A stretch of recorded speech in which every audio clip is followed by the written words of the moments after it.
ഇന്ന് നമ്മൾ കേൾക്കാൻ പോകുന്നത് ദൈവത്തെ അന്വേഷിക്കുന്ന 4 പേരുടെ ചരിത്രത്തിൽ കൂടെ ആമേൻ ദൈവാത്മാവ് നമ്മളോട് ഇടപെടാൻ പോകുകയാണ്. இன்றைக்கு இரவு நாம் தேவனை தேடுகிற 4 பேருடைய வாழ்க்கை வரலாற்றை நாம் குறித்து தியானிக்க போகிறோம். ഈ വിശുദ്ധ ഗ്രന്ഥം ദൈവത്തിന്റെ ആത്മാവിനാൽ എഴുതപ്പെട്ടതാണ്.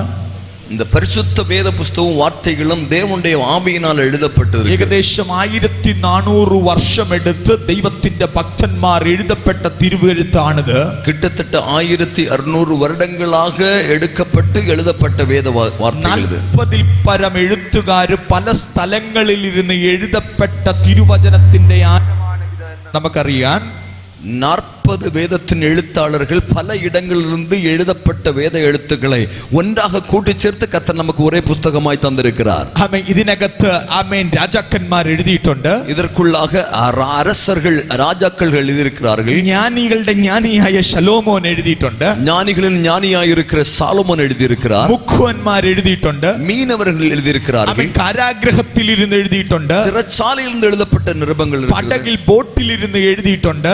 பல இடங்களில் இருந்து எழுதப்பட்டிருக்கிறார். മരുഭൂമിയിൽ ഇരുന്ന് എഴുതിയിട്ടുണ്ട്. വനാന്തരത്തിൽ നിന്ന് എഴുതപ്പെട്ടതുണ്ട്. ആമേൻ. കടലിൽ ഇരുന്ന് എഴുതിയിട്ടുണ്ട്. കടൽ മധ്യയിൽ നിന്ന് എഴുതപ്പെട്ടതുണ്ട്. പക്ഷേ ഇതെല്ലാം എഴുതി പല സ്ഥലത്തും പല കാലഘട്ടങ്ങളിലും എഴുതിയാലും ഉൽപ്പത്തി മുതൽ വെളിപ്പാട് വരെ വായിക്കുമ്പോൾ ഒരാൾ എഴുതിയ പോലെ നമുക്ക് വായിക്കാൻ കഴിയും. ഇതെല്ലാം മറ്റ് പല இடங்களில் இருந்து பல நபர்கள் பல വ്യത്യസ്ത അനുഭവങ്ങളിൽ നിന്ന് എഴുതപ്പെട്ടിരുന്നാലും നാം വാസിക്കുമ്പോൾ ആദിയാഗമം മുതൽ വെളിപ്പാട് മുതൽ വാസിക്കുമ്പോൾ ഒരേ നബർ ഒരേ ആവിയിനാൽ ഒരേ ഇടത്തിലിരുന്ന് ഒരേ വേളയിൽ എഴുതി മുടിച്ച അനുഭവം നമുക്ക് കാണാൻ முடியும். ഈ തിരുവെഴുത്ത് ഇന്ന് ഇവിടെ പ്രസംഗിക്കപ്പെടുമ്പോഴും இந்த വേദ എഴുത്തുകൾ இந்த இடத்துல இன்னைக்கு பிரசங்கம் பண்ணப்படுമ്പോൾ ഒരേ ആത്മാവിൽ എഴുതിയത് കൊണ്ട് ഒരുപോലെ നമുക്കത് വിവേചിച്ചു തരുവാൻ പരിശുദ്ധാത്മാവ് ഇടയാക്കി തീർക്കും. ഒരേ ആവിയിനാൽ എഴുതപ്പെട്ടതിനാൽ അതേ ആവിയിനാൽ ആവിയാനവർ ഇന്നേക്ക് നമുക്കത് വ്യാഖ്യാനിച്ച് തരുവதற்கும் പോതുമാനവരായിരിக்கிறார். ഇന്ന് രാത്രി ഞാൻ ഇന്നലെ പറഞ്ഞതുപോലെ ഇത് വിശ്വാസത്തോടെ കേട്ടാൽ ദൈവപ്രവൃത്തി വെളിപ്പെടും നമ്മുടെ ജീവിതത്തിൽ. நேற்று இரவு நான் சொன்னது போல விசுவாசத்தோடு இந்த வார்த்தைகளை கேட்பீர்களே ஆனால்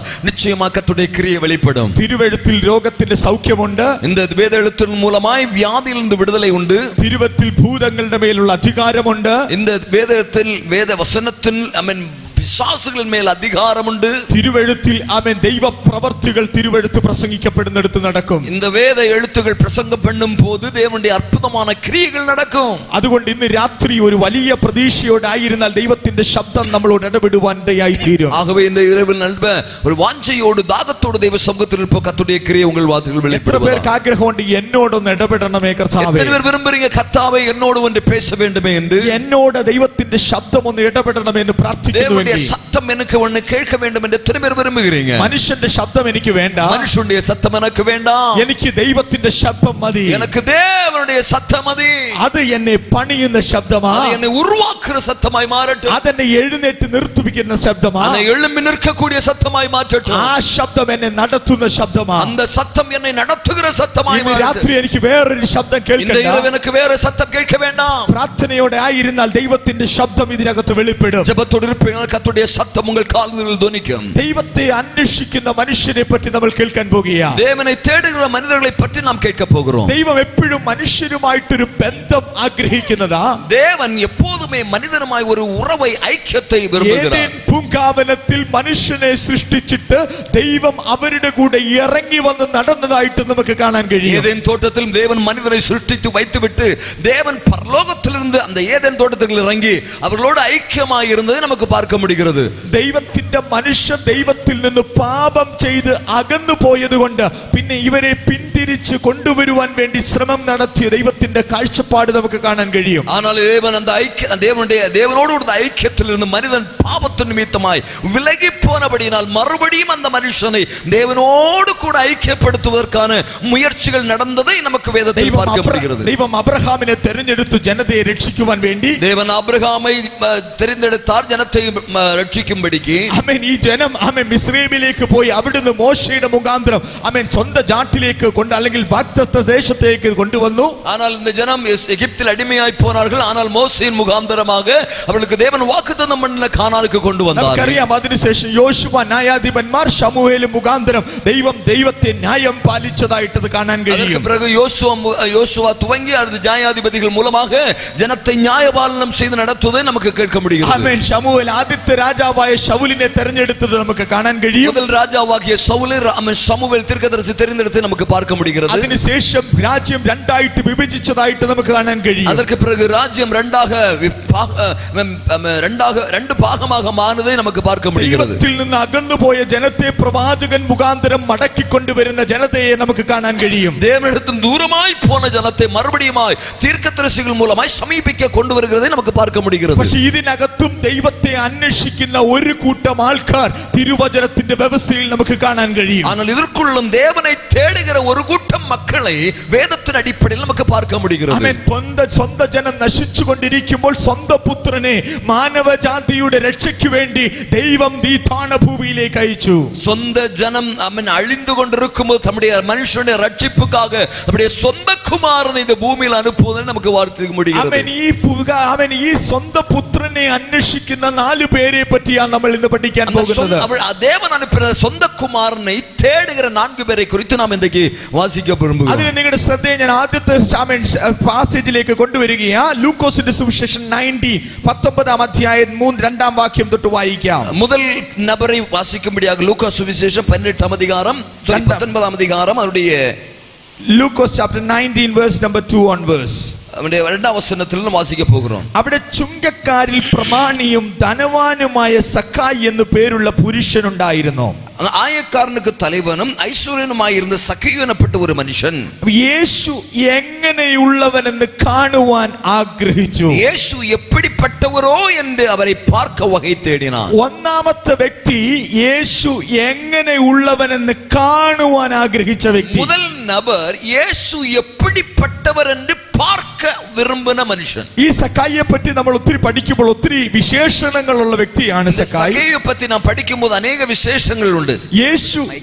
യേശു യെരിഹോവിലെത്തി. യേശു യെരിഹോവിൽ വന്നാൽ നമുക്കറിയാം യെരിഹോവിനെ പറ്റി പഠിക്കുമ്പോൾ വാഗ്ദത്തം പ്രാപിച്ച ജനം തന്റെ സ്വന്തം ദേശത്തേക്ക് നടന്നുകൊണ്ട് വരുമ്പോൾ വാഗ്ദത്തം പെറ്റുകൊണ്ട ജനം തന്റെ സ്വന്തം ദേശത്തേക്ക് തിരുമ്പി വന്നുകൊണ്ടിരിക്കുമ്പോൾ യെരിഹോ മതിൽ വാഗ്ദത്തം പ്രാപിക്കുന്നതിന് തടസ്സമായി നിൽക്കുന്ന സ്ഥലമാണ്. യെരിഹോ മതിൽ വാഗ്ദത്തത്തെ സുന്ദരിപ്പதற்கு തടയായി നിன்ற ഇടം. ഈ ജനത്തിന് ദേശത്തേക്ക് കടക്കാൻ വയ്യാതെ വണ്ണം അവൻ മതിൽ കെട്ടി മാറ്റി വെച്ചിരിക്കുകയാണ്. ജനത്തിற்கு அந்த வாக்குத்தத்த தேசத்தில் சுதந்திரிக்க முடியாதபடிக்கு பெரிய ஒரு மதில் கட்டி அதை தடை பண்ணி வைத்திருந்தார்கள். അവർ ഒരുമിച്ച് ആർപ്പിടാൻ തുടങ്ങി. அந்த இடத்துல ഒരുമിച്ച് ആർപ്പരിத்தார்கள். അവർ ചോദിച്ചില്ല ആർപ്പിട്ടാൽ മതിൽ വീഴുമോ എന്ന് ചോദിച്ചില്ല. അവർ കേക്കല്ല തിരുമ്പി നാங்க ആർപ്പരിത്താൽ அந்த மதில் விழுமான்னு கேக்கல. അവർ ഒരു മനസ്സോടെ ഒരുമിച്ച് ആർപ്പിട്ടപ്പോൾ ഒരു മനതോടെ അവർ ഒരുമിച്ച് ആർപ്പരിത്ത പോത് വാഗ്ദത്തത്തിന് തടസ്സമായി നിന്ന മതിലുകളെ തകർത്തു മാറ്റുവാൻ ദൈവത്തിന്റെ കരം അവിടെ ഇറങ്ങിയതായിട്ട് കാണാൻ കഴിയും. വാഗ്ദത്തத்துக்கு தடையாய் நின்ற அந்த பெரிய மண்மதிலை ஆண்டவர் அழித்து இடித்து மாற்றும்படிக்கு கர்த்தருடைய கரம் அங்க வெளிப்பட்டது. ഇന്ന് രാത്രി കൃപാസനം ചർച്ചിനോട് ഒരു ദൂത് ഞാൻ വിളിച്ചു പറയട്ടെ. കൃപാസനം സഭയോട് ഒരു ധൈര്യം ഞാൻ உங்களுக்கு அறிவித்து சொல்லுகிறேன். ഈ വാഗ്ദത്തം പ്രാപിച്ച കൂട്ടമാണ്. നിങ്ങൾ വാഗ്ദത്തത്തെ പെറ്റുകൊണ്ട കൂട്ടം. വാഗ്ദത്തം മുറുകെ പിടിച്ച കൂട്ടമാണ്. വാഗ്ദത്തത്തെ സ്വതന്ത്രിച്ചുകൊണ്ട കൂട്ടങ്ങൾ. പലപ്പോഴും നിന്റെ വാഗ്ദത്തങ്ങളെ പ്രാപിക്കാതിരിക്കത്തക്കവണ്ണം മതിൽ കെട്ടി മാറ്റി വെച്ചിരിക്കുകയാ. ചില നേരങ്ങളിൽ വാഗ്ദത്തത്തെ സ്വതന്ത്രിக்க முடியாதபடிக்கு பெரிய ஒரு மதில் தடையாக உங்களுக்கு இருக்கிறது. ഇന്ന് രാത്രി ഇസ്രായേൽ മക്കൾ ആർപ്പിട്ടതുപോലെ ആർപ്പിടാൻ തയ്യാറാണെങ്കിൽ നിനക്ക് വേണ്ടി ദൈവത്തിന്റെ സേന ഇറങ്ങി വന്ന് യുദ്ധം ചെയ്യുവാൻ ഇടയായി തീരും. இந்த இரவு இஸ்ரவேல் ஜனங்கள் ஆர்ப்பரித்தது போல ஆர்ப்பிட நீங்க தயாராக இருந்தால் உங்களுக்காக தேவனுடைய சேனை இறங்கி அந்த தடைகளை உடைத்தறிய என் ஆண்டவர் போதுமானவராய் இருக்கிறார். ஆமென். അത് സൈന്യത്താൽ അല്ല ശക്തിയാൽ അല്ല എന്റെ ദൈവത്തിന്റെ ആത്മാവിനാൽ തന്നെ. அது சேனைகளால் அல்ல வல்லமையினால் அல்ல தேவனுடைய ஆவியினால் சகலமாகும். നീ ഇവിടെ നിന്ന് ആരാധിക്കുമ്പോൾ നിനക്ക് വേണ്ടി മതിലുകളെ ഇടിച്ചു കളയുന്ന ദൈവ സാന്നിധ്യം. நீங்க இருந்து ஆராதிக்கும்போது உனக்கு எதிராக இருக்கிற மதில்களை இடித்து போடுகிற தேவ பிரசன்னம். നാളുകളായി യേശുവിനെ ഒന്ന് കാണാൻ ആഗ്രഹിക്കുന്നില്ലേ? അനേക നാളുകളാக യേശുവെ ഒന്ന് பார்க்க வேண்டும் എന്ന് விரும்புகிறாய் அல்லவா? നാളുകളായി യേശുവിന്റെ സാന്നിധ്യം ഒന്ന് അനുഭവിക്കാൻ ആഗ്രഹിക്കുന്നില്ലേ? അനേക നാളുകളാக യേശുവിൻ പ്രസന്നത്തെ ഉണര வேண்டும் എന്ന് വിரும்புகிறார்கள் அல்லவா? പക്ഷേ മതിൽ പോലെ അന്ധകാര മണ്ഡലം നിന്നെ അടുപ്പിക്കാതെ നിർത്തുകയല്ലേ? ஆனால் மதில் போல இருள் நிறைந்த சூழ்நிலை தேவமாய் உனக்கு அடுத்து வர முடியாதபடிக்கு தடையாயிருப்பதை உணர்கிறாய் அல்லவா?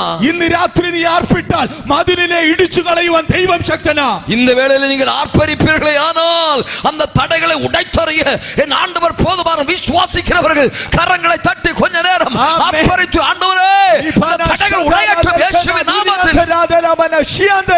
ആർപ്പിടുന്നവന് വേണ്ടി ദൈവപ്രവൃത്തി വെളിപ്പെടുകയാ. ഹല്ലേലൂയ. ദൈവ ക്രിയ വെളിപ്പെടട്டும். ഓ ശരബബബബബ ശന്തരിയന്തരാ ദൽഖനാ.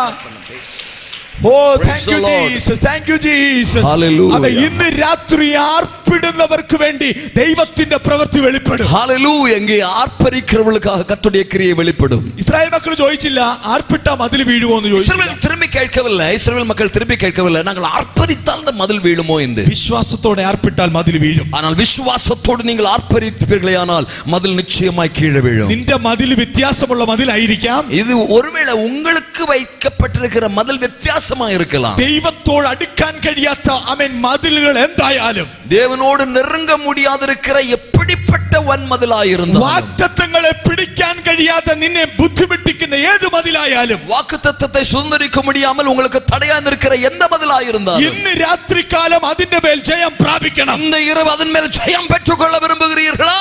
നാളുകളായി ബന്ധിച്ച ബന്ധനങ്ങൾ ഇന്ന് രാത്രി അഴിഞ്ഞു മാറണം. அநேக நாட்களாய் கட்டப்பட்டிருக்கிற கட்டுகள் இந்த இரவில் அழிந்து மாற போகிறது. എരിഹോ മതിൽ വെല്ലുവിളിക്കുക, നീ വാഗ്ദത്തം പ്രാപിക്കത്തില്ലെന്ന്. எரிகோ மதில் உங்களை சவால் விட்டுக்கொண்டு இருக்கலாம், நீ சுதந்தரிக்க மாட்டாய் என்று. ഇന്ന് രാത്രി അഭിഷേകം പ്രാപിച്ച ദൈവമക്കൾ പറയും, ഞാൻ എന്റെ ദൈവത്താൽ മതിൽ ചാടി കടക്കും. ஆனால் இந்த வேளையில் அபிஷேகம் பெற்றுக்கொண்ட தெய்வ பிள்ளைகள் ஒருமித்து சொல்வார்கள், நான் என் தெய்வத்தால் மதிலை தாண்டி செல்வேன். നാളുകളായി നിന്നെ ഒതുക്കി വെച്ചിരിക്കുന്ന മതിലുകൾ ഇന്ന് നീ ചാടി കടക്കാൻ പോകുകയാ. அநேக நாட்களாக உங்களை கட்டி வைத்திருக்கிற மதில்களை நீங்க தாண்டி செல்ல போறீங்க. നിന്റെ കുടുംബത്തിൽ നീ വളരാതിരിക്കാനുള്ള മതിലുകൾ, உன் குடும்பத்தில் நீங்க வளர்ச்சியும் உயராமல் இருக்கக்கூடிய மதில்கள், നിന്റെ വിദ്യാഭ്യാസത്തിൽ വളരാതിരിക്കാനുള്ള മതിലുകൾ, உன்னுடைய கல்வியில நீ முன்னேறி போக முடியாமல் இருக்கக்கூடிய மதில்கள், നിന്റെ പ്രൊഫഷണലിൽ വളരാതിരിക്കാനുള്ള മതിലുകൾ, தொழில நீ வளராமல் இருக்கக்கூடிய மதில்கள், നിന്റെ ശുശ്രൂഷയിൽ വളരാതിരിക്കാനുള്ള മതിലുകൾ, உன்னுடைய ஊழியத்தில் நீ வளராமல் இருக்கக்கூடிய மதில்கள் ഇപ്പോൾ ആരാധിക്കുമ്പോൾ இப்போ ஆராதிப்பீர்களேயானால்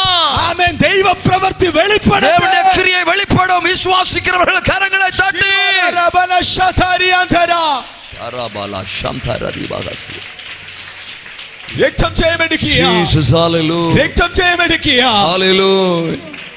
ഓ, വിശ്വസിക്കുന്നവർക്ക് വേണ്ടി മതിലിടിച്ചു കളയുന്ന ദൈവ സാന്നിധ്യം. விசுவாசிக்கிறவர்களுக்காக மதிலை இடித்து போடுகிற தெய்வ பிரசன்னம். നാളുകൾ എത്രയായിക്കോട്ടെ, நாட்கள் எவ்வளவாய் இருந்திருக்கலாம், കാലങ്ങൾ ഒത്തിരി ആയിക്കോട്ടെ, காலங்கள் நிறைய இருக்கலாம். മുട്ടുമടക്കുന്ന ദൈവ പൈതലിനു വേണ്ടി യുദ്ധം ചെയ്യുന്ന ഒരു ദൈവ സാന്നിധ്യം. முழங்கால் மடக்குகிற தெய்வ பிள்ளைகளுக்காக தெய்வம் இறங்கி வருகிற தெய்வ பிரசன்னம். നിങ്ങൾക്കറിയാമോ, ആമേൻ 3 സൈന്യം എതിരായി യഹോശഫാത്തിന് നേരെ വരികയാ.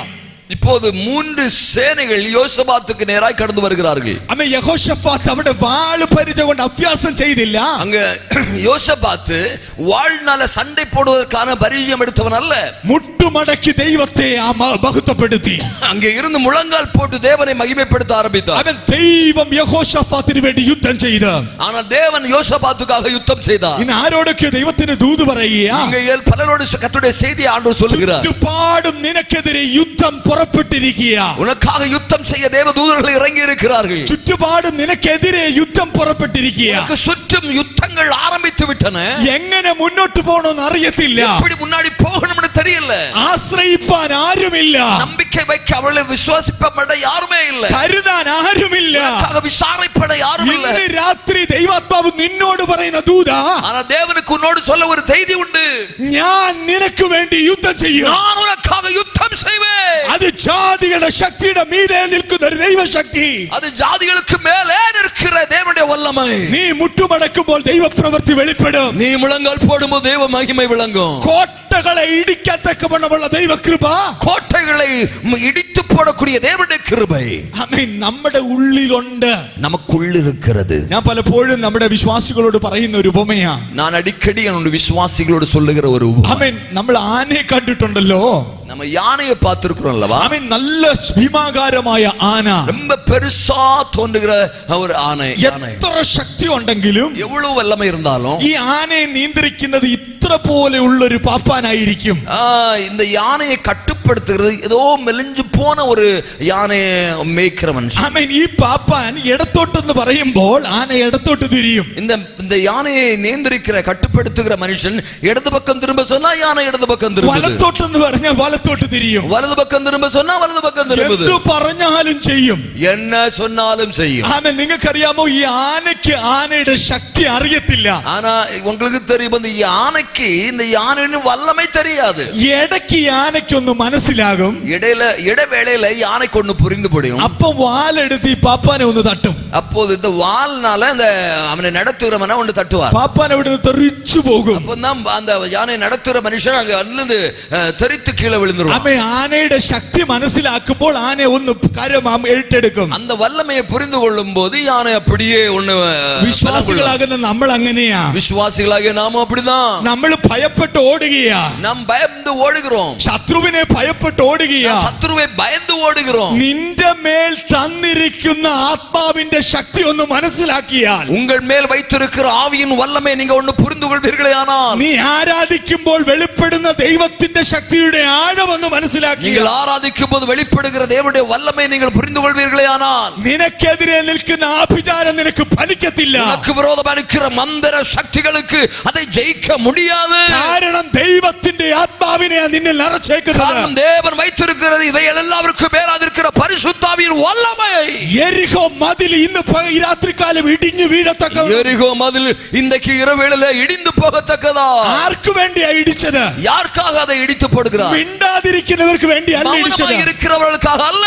അവൻ നടക്കാതിരിക്കുന്നവർക്ക് വേണ്ടിയിട്ടല്ല ഇടിച്ചത്. அது வேண்டாம் ஏதோ நாம இருக்கிறவர்களுக்காக அல்ல இடித்து போட்டது. കാഹളമൂതുന്നവർക്ക് വേണ്ടി ഇടിച്ച ദൈവം எக்காளமூதுகிறவர்களுக்காக இடிக்கப்பட்டது. ഇന്ന് രാത്രി കാഹളമൂതാൻ തയ്യാറാണോ? இன்றைக்கு இரவு எக்காலத்தை ஊத தயாராயிருந்தால், നിനക്കെതിരെ ഉള്ള മതിൽ ഇടിച്ചു കളയാൻ ദൈവം ശക്തനാ. உங்களுக்கு எதிராக இருக்கிற மதிலை இடித்து போட என் தேவன் வல்லமையுள்ளவராய் இருக்கிறார். അതിന്റെ സയന്റിഫിക് നീ നോക്കണ്ട.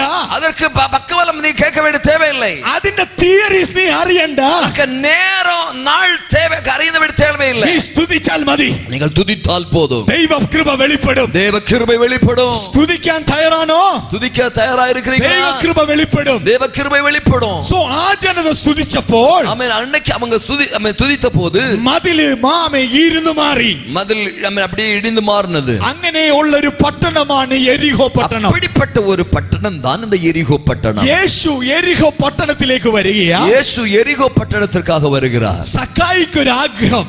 சகேயுக்கு ஒரு விருப்பம், എനിക്ക് യേശുവിനെ ഒന്ന് കാണണം. எனக்கு இயேசுவை ஒன்று பார்க்க வேண்டும். ഇന്ന് രാത്രികാലം ഞാൻ ഒരു കാര്യം ചോദിക്കട്ടെ. இன்றைக்கு இரவு நான் ஒரு காரியத்தை கேட்கவா? പ്രതിസന്ധികൾ ഇല്ലാഞ്ഞിട്ടാണോ നിങ്ങൾ ഇവിടെ വന്നത്? பிரச்சனைகள் இல்லாமல் இருந்துட்டா நீங்க இன்னைக்கு வந்திருக்கீங்க. കാലാവസ്ഥ അനുകൂലമായി അല്ലാഞ്ഞിട്ട് നിങ്ങൾ ഇവിടെ വന്നില്ലേ? இந்த இயற்கை உங்களுக்கு அனுகூலம் அல்லாம இருந்துட்டு நீங்க இன்னைக்கு வந்தீங்க. യേശുവിനെ ഒന്ന് കാണാൻ വന്നവരില്ലേ? இந்த இயேசுவை ஒன்று பார்க்க வந்தவர்கள் அல்லவா? ഇന്ന് സക്കായിയെ പോലെ യേശുവിനെ എനിക്കൊന്ന് കാണണമെന്ന് പറഞ്ഞു വന്നവരില്ലേ? സഖേയു പോലെ യേശുവെ ഒന്ന് பார்க்க வேண்டும் എന്ന് വന്നവர்கள் அல்லவா? പക്ഷേ ഈ സക്കായിക്ക് ഒത്തിരി കുറവുകൾ ഉണ്ടായിരുന്നു. സഖേയുക്ക് യേശുവെ பார்க்க வேண்டும் എന്ന വിருப்பം இருந்தாலும் അനേക കുറവുകൾ അവർക്ക് இருந்தது. ഈ സക്കായിക്ക് ഉയരമില്ലാത്ത സക്കായിയാ. അവൻ ഉയരമില്ലാത്തവനായി இருந்தான். വളർച്ചയിൽ കുറുകിയവനായിരുന്നു. കുള്ളനായിരുന്നാൻ. ആമേൻ. ആകൊണ്ട് പുരുഷാര നിമിത്തം യേശുവിനെ കാണാൻ കഴിഞ്ഞില്ല. അവൻ കുള്ളനായിരുന്നபடியினால் ജനക്കൂട്ടത്തിൽ അവരെ കാണ முடியாமல் இருந்தான். അവൻ തീരാത്ത ആഗ്രഹം യേശുവിനെ കാണണം. അവർക്ക് മനസ്സിൽ അടക്കി വെക്കാൻ முடியாத വിருப்பം യേശുവെ பார்க்க வேண்டும். പക്ഷേ യേശു വരുമ്പോൾ എന്തുണ്ട്? വലിയൊരു ജനാൽബലിയുണ്ട്. യേശു വരുമ്പോൾ പെരിയൊരു ജനക്കൂട്ടം അവരോട് കൂടെ ഉണ്ട്. അപ്പം ആളിൽ കുറുകിയവനായ സക്കായിക്ക് യേശുവിനെ കാണാൻ കഴിയില്ല. ഉയരത്തിൽ കുള്ളമായി இருக்கிற മനുഷ്യனுக்கு യേശുവെ பார்க்க முடியாது. പക്ഷേ അതുകൊണ്ട് തൃപ്തി പ്രാപിച്ചില്ല സക്കായി. அதனால அவன் திருப்தி அடையவில்லை. അവൻ അവിടെ നമുക്ക് കാണാൻ കഴിയും. ഈ സക്കായി ഏറെ മുന്നോട്ട് ഓടി എന്ന് കാണാൻ കഴിയും. വേദം சொல்லுகிறது അവൻ அதனால அவர் வருகிறதுக்கு முன்னாடி அந்த முன் வழியில ஓடி போனான் என்று. യഹൂദന്മാരുടെ പാരമ്പര്യത്തിൽ ആരും അധികം ഓടാറില്ല. യഹൂദனுடைய പാരമ്പര്യം അനുസരിച്ച് ഒരുവൻ அப்படி அதிகമായി ഓടുகிற பழக்கமில்லை. റെസ്പെക്റ്റഡ് ആയിട്ടുള്ളവർ ആരും ഓടാറില്ല. அதிக கனத்துக்குரியவர்கள் ஓடவே மாட்டார்கள். അവൻ ഇവിടെ നല്ല ഹയർ ഒഫീഷ്യൽ റാങ്കിൽ ഇരിക്കുന്ന സക്കായി இப்போ இங்க சக்கேயு பெரிய ஒரு ஹையர் ரேங்க்ல இருக்கிறான். ചുങ്കക്കാരിൽ പ്രമാണിയായ സക്കായി. Praise the Lord. Hallelujah. സ്തോത്രം. Hallelujah. Hallelujah. Amen. ചുങ്കക്കാരിൽ പ്രമാണിയായ സക്കായി ആമേൻ വരി പിരിക്കുന്നതിൽ മുഖ്യമായി இருக்கிற മനുഷ്യൻ സ്റ്റാറ്റസ് വെക്കാതെ அந்த நிலவரத்தை அவன் பார்த்துக் கொள்ளாமல் യേശുവിനെ കാണാൻ വേണ്ടി ഓടി இயேசுவை பார்ப்பதற்காக ஓடுகிறான். ഇന്ന് രാത്രികാലം ഓടി വന്നവരെ കണ്ട ഒരു യേശു ഉണ്ട്. ഓടി ഇണ്ടക്ക് இரவேளை வந்தவர்களை பார்க்கிற ஒரு இயேசு உண்டு.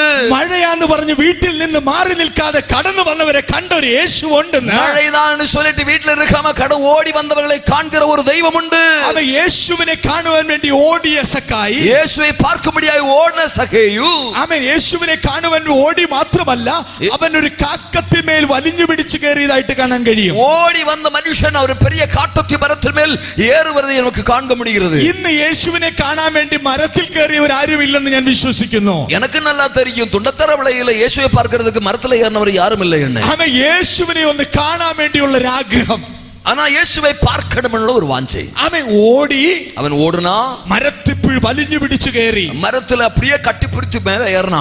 അവൻ പ്രയാസപ്പെട്ടായിരിക്കും കയറിയത്, ரொம்ப கஷ்டப்பட்டு தான் மேல ஏறி இருக்க வாய்ப்பு. അവൻ നിങ്ങൾക്കറിയാമോ യേശുവിനെ കാണാൻ വേണ്ടി സക്കായി എങ്ങനെ ഇരിക്കുന്നതെന്ന് അറിയാമോ? യേശുவை பார்ப்பதற்கு சகேயு எப்படி மேல மரத்துல மேல ஒரு உட்கார்ந்து ഇലയുടെ മറവിൽ ഇരിക്കുകയാണ്. അത്തി ഇലയും മറവില ഒളിവില മറഞ്ഞിരിக்கிறான். സക്കായിയുടെ ഉള്ളിലിരിപ്പ് എന്താണെന്ന് അറിയാമോ? സകേയൻ உள்ளே இருந்த எண்ணம் என்ன தெரியுமா? എനിക്ക് യേശുവിനെ കാണണം, எனக்கு இயேசுவை பார்க்கணும், യേശുവൻ എന്നെ കാണണ്ട, ஆனா இயேசு என்ன பார்க்க கூடாது, യേശു എന്നെ കാണുന്ന അറിയണ്ട, இயேசு என்ன பார்க்கவும் கூடாது, என்ன அறியவும் கூடாது. ആമേ, അതുകൊണ്ട് യേശു ക്രിസ്തു സക്കായി ഒളിച്ചു നിൽക്കുകയാണ്. அதனால இயேசுவை பார்க்கணும், இயேசு காணக்கூடாதபடிக்கு தான் மறைந்திருந்தான். അപ്പൊ യേശു ക്രിസ്തു വരുന്നത് കണ്ടുകൊണ്ടിരിക്കുന്ന സക്കായി, இயேசு கிறிஸ்து வருவதை பார்த்து கொண்டிருந்த சகேயு ഈ മരത്തിന്റെ കീഴിൽ വന്ന് യേശു ക്രിസ്തു അങ്ങ് നിന്നു. மரத்தின் கீழ் வந்த போது இயேசு அங்கே நின்றார். സക്കായി വിചാരിച്ചു എന്നെ കണ്ടിട്ടല്ല നിന്നത്, സഖായി നിனைத்திருப்பான் என்ன பார்த்துட்டല്ല இயேசு அந்த இடத்துல நின்னது. പക്ഷേ സക്കായിയുടെ ഹൃദയത്തിൽ ഹൃദയം ഇടിക്കാൻ തുടങ്ങി. அந்த இடத்துல சகையின் இருதயம் துடிக்க ஆரம்பித்தது. ഇനി എന്നെ വല്ലതും കണ്ടിട്ടായിരിക്കുമോ, என்ன பார்த்துட்டு தான் வந்து അതോ ഈ நிக்கிறாரோ, ഇല എനങ്ങുന്നത് കണ്ടിട്ടായിരിക്കുമോ? என்ன பார்த்துட்டு தான் நிக்கிறாரோ. പക്ഷെ നിന്നിട്ട് യേശു മേലോട്ട് നോക്കിയപ്പോൾ ഹൃദയം ഇടിപ്പ് നിന്നാതെ പോയി. மேல இயேசு தொடர்ந்து பார்த்த போது அவனுடைய சகையின் இருதய துடிப்பு மீண்டும் பெருக ஆரம்பித்தது. പക്ഷെ അതിനും അവിടെ നടക്കുന്ന ട്വിസ്റ്റ് അതല്ല.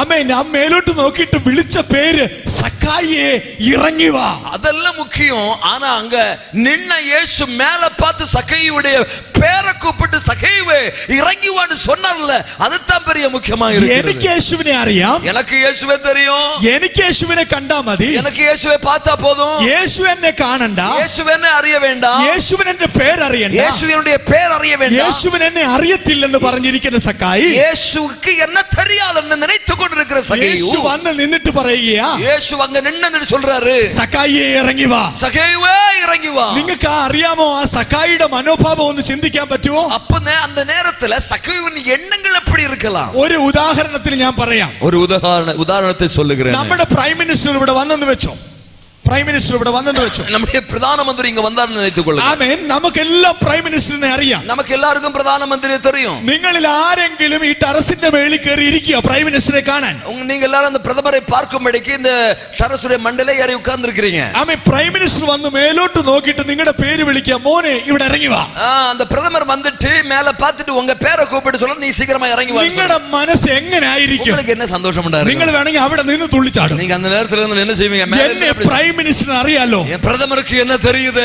ഇവിടെ യേശു ക്രിസ്തു വന്നിട്ട് പറയാ, ഇറങ്ങി വാ സക്കായിയെ. இயேசு கிறிஸ்து வந்து அதே போல சொல்லுகிறார், இறங்கி வா சகைவே. അപ്പൊ ഇറങ്ങി വന്ന സക്കായിയുടെ മനോഭാവം അറിയാമോ? அங்க கீழே இறங்கி வர சகையுடைய மனநிலை எப்படி இருக்கு தெரியுமா? അവൻ പെട്ടപ്പെട്ട് ഇറങ്ങി വന്നെന്നാ എഴുതിയേക്കുന്നത്. அவன் சீக்கிரத்துல இறங்கி வந்தான். അവൻ നമുക്കറിയാലോ, മരം കയറാൻ അറിയാത്തവര് മരം കയറി വരുമ്പോ, மரமேற தெரியாதவங்க மரம் ஏறியாச்சுன்னா, കേറി കഴിഞ്ഞിട്ട് എങ്ങനെയാ തിരിച്ചിറങ്ങണ്ടേന്ന് അറിയാതിരിക്കുമ്പോ, ஏறிட்டு திரும்ப எப்படி இறங்கணும்னு அறியாம இருப்பாங்க. കൈ ഇങ്ങനെ ഒരഞ്ഞ് ഇറങ്ങി വരുന്ന മനോഭാവം പോലെ அப்படியே வழுகி இறங்கി வருவாங்கல்ல. സക്കായി വേഗത്തിൽ ഇറങ്ങി വന്നു. சகையு சீக்கிரத்துல இறங்கி வந்தான். ഇതിനകത്തൊരു ബ്യൂട്ടിഫുൾ ഭാഗമുണ്ട്. இதற்குள்ள முக்கியம் அழகான ஒரு பகுதி இருக்கிறது. അവൻ സക്കായിക്ക് യേശുവിനെ അറിയത്തില്ലേലും, சகைவுக்கு இயேசுவை தெரியாமல் இருந்தாலும், യേശുവിന് സക്കായി അറിയാമായി. இயேசுவுக்கு சகைவை நல்லா தெரியும். ആമേ, അവന്റെ പേരറിയാകുന്ന യേശു, பேர் தெரிந்தவர் தான் இயேசு. ഞാൻ ഒരു കാര്യം നിങ്ങളോട് പറയാം. நான் ஒரு காரியத்தை உங்களுக்கு சொல்லுகிறேன். നിങ്ങൾ യേശുവിനെ അന്വേഷിച്ചാ ഇവിടെ വന്നെങ്കിൽ, நீங்கள் இயேசுவை தேடித்தான் இந்த இடத்துல வந்திருப்பீர்களே. എന്റെ ശബ്ദപരിധികൾ കേൾക്കുന്ന ആരെങ്കിലും യേശുവിനെ അന്വേഷിക്കുന്നുണ്ടെങ്കിൽ, இந்த சத்தத்தை கேட்கிற யாராவது இயேசுவை தேடுகிறவர்களாய் இருந்தால், എനിക്ക് യേശുവിനെ അറിയണം, പക്ഷെ എന്നെ യേശുവിനെ അറിയണ്ടെന്ന് പറഞ്ഞ് ചിന്തിക്കുന്നവരുണ്ടെങ്കിൽ, எனக்கு இயேசுவை குறித்து அறியணும், என்ன இயேசு என்ன தெரியக்கூடாது அறியக்கூடாதுன்னு நீங்க யாராவது நினைக்கிறீர்களே இருந்தால் നിന്നോടാ ഈ ദൂത് ഞാൻ പറയുന്നത്. உங்களோட இந்த செய்தியை நான் சொல்லுகிறேன். യേശുവിനെ നിന്നെ അറിയാം. இயேசுவுக்கு உன்னை நல்லா தெரியும். യേശുവിനെ നിന്റെ പേരറിയാം. இயேசுவுக்கு உன் பெயர் தெரியும். അതാ യിരെമ്യാവ് 1:5 വിളിച്ചു പറയുന്നത്. அதனால യെരമ്യാ 1:5 இவ்வளமாய் சொல்லுகிறார். നിന്റെ അമ്മയുടെ ഉദരത്തിൽ ഉരുവാകുന്നതിന് മുമ്പേ ഞാൻ നിന്നെ കണ്ടതാ. உன் தாயின் கருவில் உருவாகும் முன்னே நான் என் கண்கள் உன் கருவை கண்டதே. You are not accidental. நீ வந்து யதார்த்தமாய் வந்தவன் அல்ல. ഞാൻ നിന്റെ അമ്മയുടെ ഉദരത്തിൽ വെച്ച് നിന്നെ തിരഞ്ഞതാ. நான் உன்னுடைய അമ്മயின் കരുവിൽ வைத்தே உன்னை കണ്ടേ. ഇന്നത്തെ ഈ കൃപാസനം ചർച്ചിൽ നടക്കുന്ന ഈ കൺവെൻഷനിൽ നിങ്ങളെ ദൈവം കൊണ്ടുവന്നെങ്കിൽ ഓർത്തോ, നിങ്ങൾ ജനിക്കുന്നതിന് മുമ്പേ ദൈവത്തിന്റെ തെരഞ്ഞെടുപ്പ് നിങ്ങളിൽ വീണതുകൊണ്ടാ. கருவாசன கன்வென்ஷன் வேளையில நீங்க வந்திருக்கிறீர்களே, ஆனால் அதுக்கு ஒரு காரியம் உண்டு. உங்களை தாயின் கருவிலிருந்து என் கர்த்தர் கண்டிருந்தார் என்பதுதான் முக்கியம். അന്വേഷിക്കുന്ന സക്കായിയെ അറിഞ്ഞ യേശു, தேடுகிற சக்கேயுவை அறிந்து கொண்ட இயேசு. ആമേൻ ആമേൻ. താല്പര്യമുണ്ടോ യേശുവിനെ കാണാൻ? താല്പര്യമുണ്ടോ യേശുവിനെ കാണാൻ? എത്ര പേർക്ക് വിருப்பம் இருக்கு இயேசுவை பார்ப்பதற்கு? യേശുവിനെ താല്പര്യമുണ്ടെങ്കിൽ യേശു നിങ്ങളെ അറിയുന്ന ദൈവമാ. இயேசுவை பார்க்க உங்களுக்கு விருப்பம் இருந்தால் புரிந்து கொள்ளுங்க, அதற்கு முன்னே இயேசு உங்களை குறித்து നന്നാ അറിந்து வைத்திருக்கிறார். ഇവിടെ പറയുക, ഞാൻ ലാഭമായി കണ്ടതൊക്കെ ഞാൻ പാവപ്പെട്ടവർക്ക് കൊടുക്കുക. நான் அங்க ஒண்ணு சொல்றான் சகையு, நான் ஏதாவது தவறாக வாங்கி இருந்தவேனால எல்லாவற்றையும் நான் திரும்ப கொடுக்கிறேன். നല്ലൊരു മാനസാന്തരം, നല്ലൊരു മനം തിരുമ്പുതൽ. യേശു അവന്റെ വീട്ടിൽ വന്നപ്പോഴത്തേന്, യേശു അവരുടെ വീട്ടിൽ വന്നപ്പോൾ ഇവിടെ ചിന്തിച്ചോണേ, യേശുവിനെ ഒന്ന് കണ്ടാൽ മതിയെന്ന അവന്റെ ചിന്ത. യേശുவை பார்த்தபோது உண்டாகிற சிந்தனை. യേശു അവന്റെ പേര് വിളിച്ചു. യേശു അവന്റെ പേരെ கூப்பிட்டார். ഞാൻ ഇന്ന് നിന്റെ വീട്ടിൽ പാർക്കേണ്ടതാകുന്നു പറയുക. நான் உன் வீட்டில் வந்து வாசிக்க வேண்டும் என்று சொல்கிறார். നിനക്ക് ആഗ്രഹമുണ്ടെങ്കിൽ എന്റെ യേശു നിന്റെ വീട്ടിൽ വരും. உங்களுக்கு விருப்பம் இருந்தால் பார்க்க மட்டுமல்ல, உங்க கூட உங்க வீட்டில் வந்து தங்குவதற்கும் என்ன இயேசு போதுமானவராய் இருக்கிறார். നിന്റെ ശാപങ്ങളെ എന്റെ യേശു അയക്കും. உன்னுடைய சாபங்களை கர்த்தர் முறித்து போடுவார். നിന്റെ രോഗങ്ങളെ യേശു സൗഖ്യമാക്കും. வியாதிகளை கர்த்தர் சுகப்படுத்துவார். കാരണം എന്താ? എന്റെ യേശു നിന്റെ ഭവനത്തിൽ വന്നാൽ, இயேசுவின் வீட்டில் வந்தால் ആമേൻ, ദൈവപ്രവൃത്തി അവിടെ നടക്കപ്പെടും. நிச்சயமாக கர்த்தருடைய கிரியைகள் அங்கே விளங்கும். ഒരിക്കൽ ഒരു മഹാരാജാവിനെ കാണാൻ ஒரு முறை ஒரு பெரிய ராஜாவை பார்க்கும்படிக்கு 3 ഭടന്മാർ പോയി. 3 പടയാളികൾ கடந்து சென்றார்கள். അവരുടെ റിക്വസ്റ്റ് അനുസരിച്ച് അവർക്ക് രാജാവിനെ കാണുവാനുള്ള പെർമിഷൻ കൊടുത്തു. அப்படியாக அவங்களுக்கு അനുമതിയുடன் രാജാவை பார்க்கும்படிக்கான അനുമതി கிடைத்தது. ആ 3 പേരെടുത്തും ചോദിച്ചു, നിങ്ങൾക്ക് എന്താ വേണ്ടത്? உங்களை 3 பேரிடத்தும் ராஜா கேட்டார், உங்களுக்கு என்ன தேவை? ഒരാൾ പറഞ്ഞു, എനിക്ക് എന്റെ വീട്ടിലേക്കുള്ള വഴി വേണം. ഒരു പടയാളി ഇവണമായി കേട്ടാൽ, എൻ വീட்டுக்கு போகிறதுக்கு നല്ലൊരു பாதை வேணும். അടുത്തയാൾ പറഞ്ഞു, എന്റെ വീട്ടിൽ ഇലക്ട്രിസിറ്റി ഇല്ല, എനിക്ക് ഇലക്ട്രിസിറ്റി വേണം. அடுத்த நபர் வந்து சொன்னார், என் வீட்டுல கரண்ட் வசதி இல்ல, எனக்கு அது நீ ஏற்படுத்தி தர வேண்டும் என்று. മൂന്നാമത്തെ ആള് പറഞ്ഞു, എനിക്ക് ഒന്നും വേണ്ട, രാജാവ് വന്ന് എന്റെ കൂടെ 10 ദിവസം താമസിച്ചാ മതി. மூன்றாவது நபர் விட சொன்னார், எனக்கு வேற ஒண்ணும் வேண்டாம், ராஜா வந்து என் வீட்டுல ஒரு 10 நாள் தங்கினா போதும். വഴി ചോദിച്ചവന് രാജാവ് വഴി വെട്ടിക്കൊടുക്കാൻ പ്രഖ്യാപിച്ചു. വഴി കേട്ടവനുக்கு ராஜா വഴി കൊടുക്ക, പാதை കൊടുക്ക சொன்னார். കറണ്ട് വേണമെന്ന് പറഞ്ഞവർക്ക് കറണ്ടിന്റെ ലൈൻ ഇട്ട് കൊടുത്തു.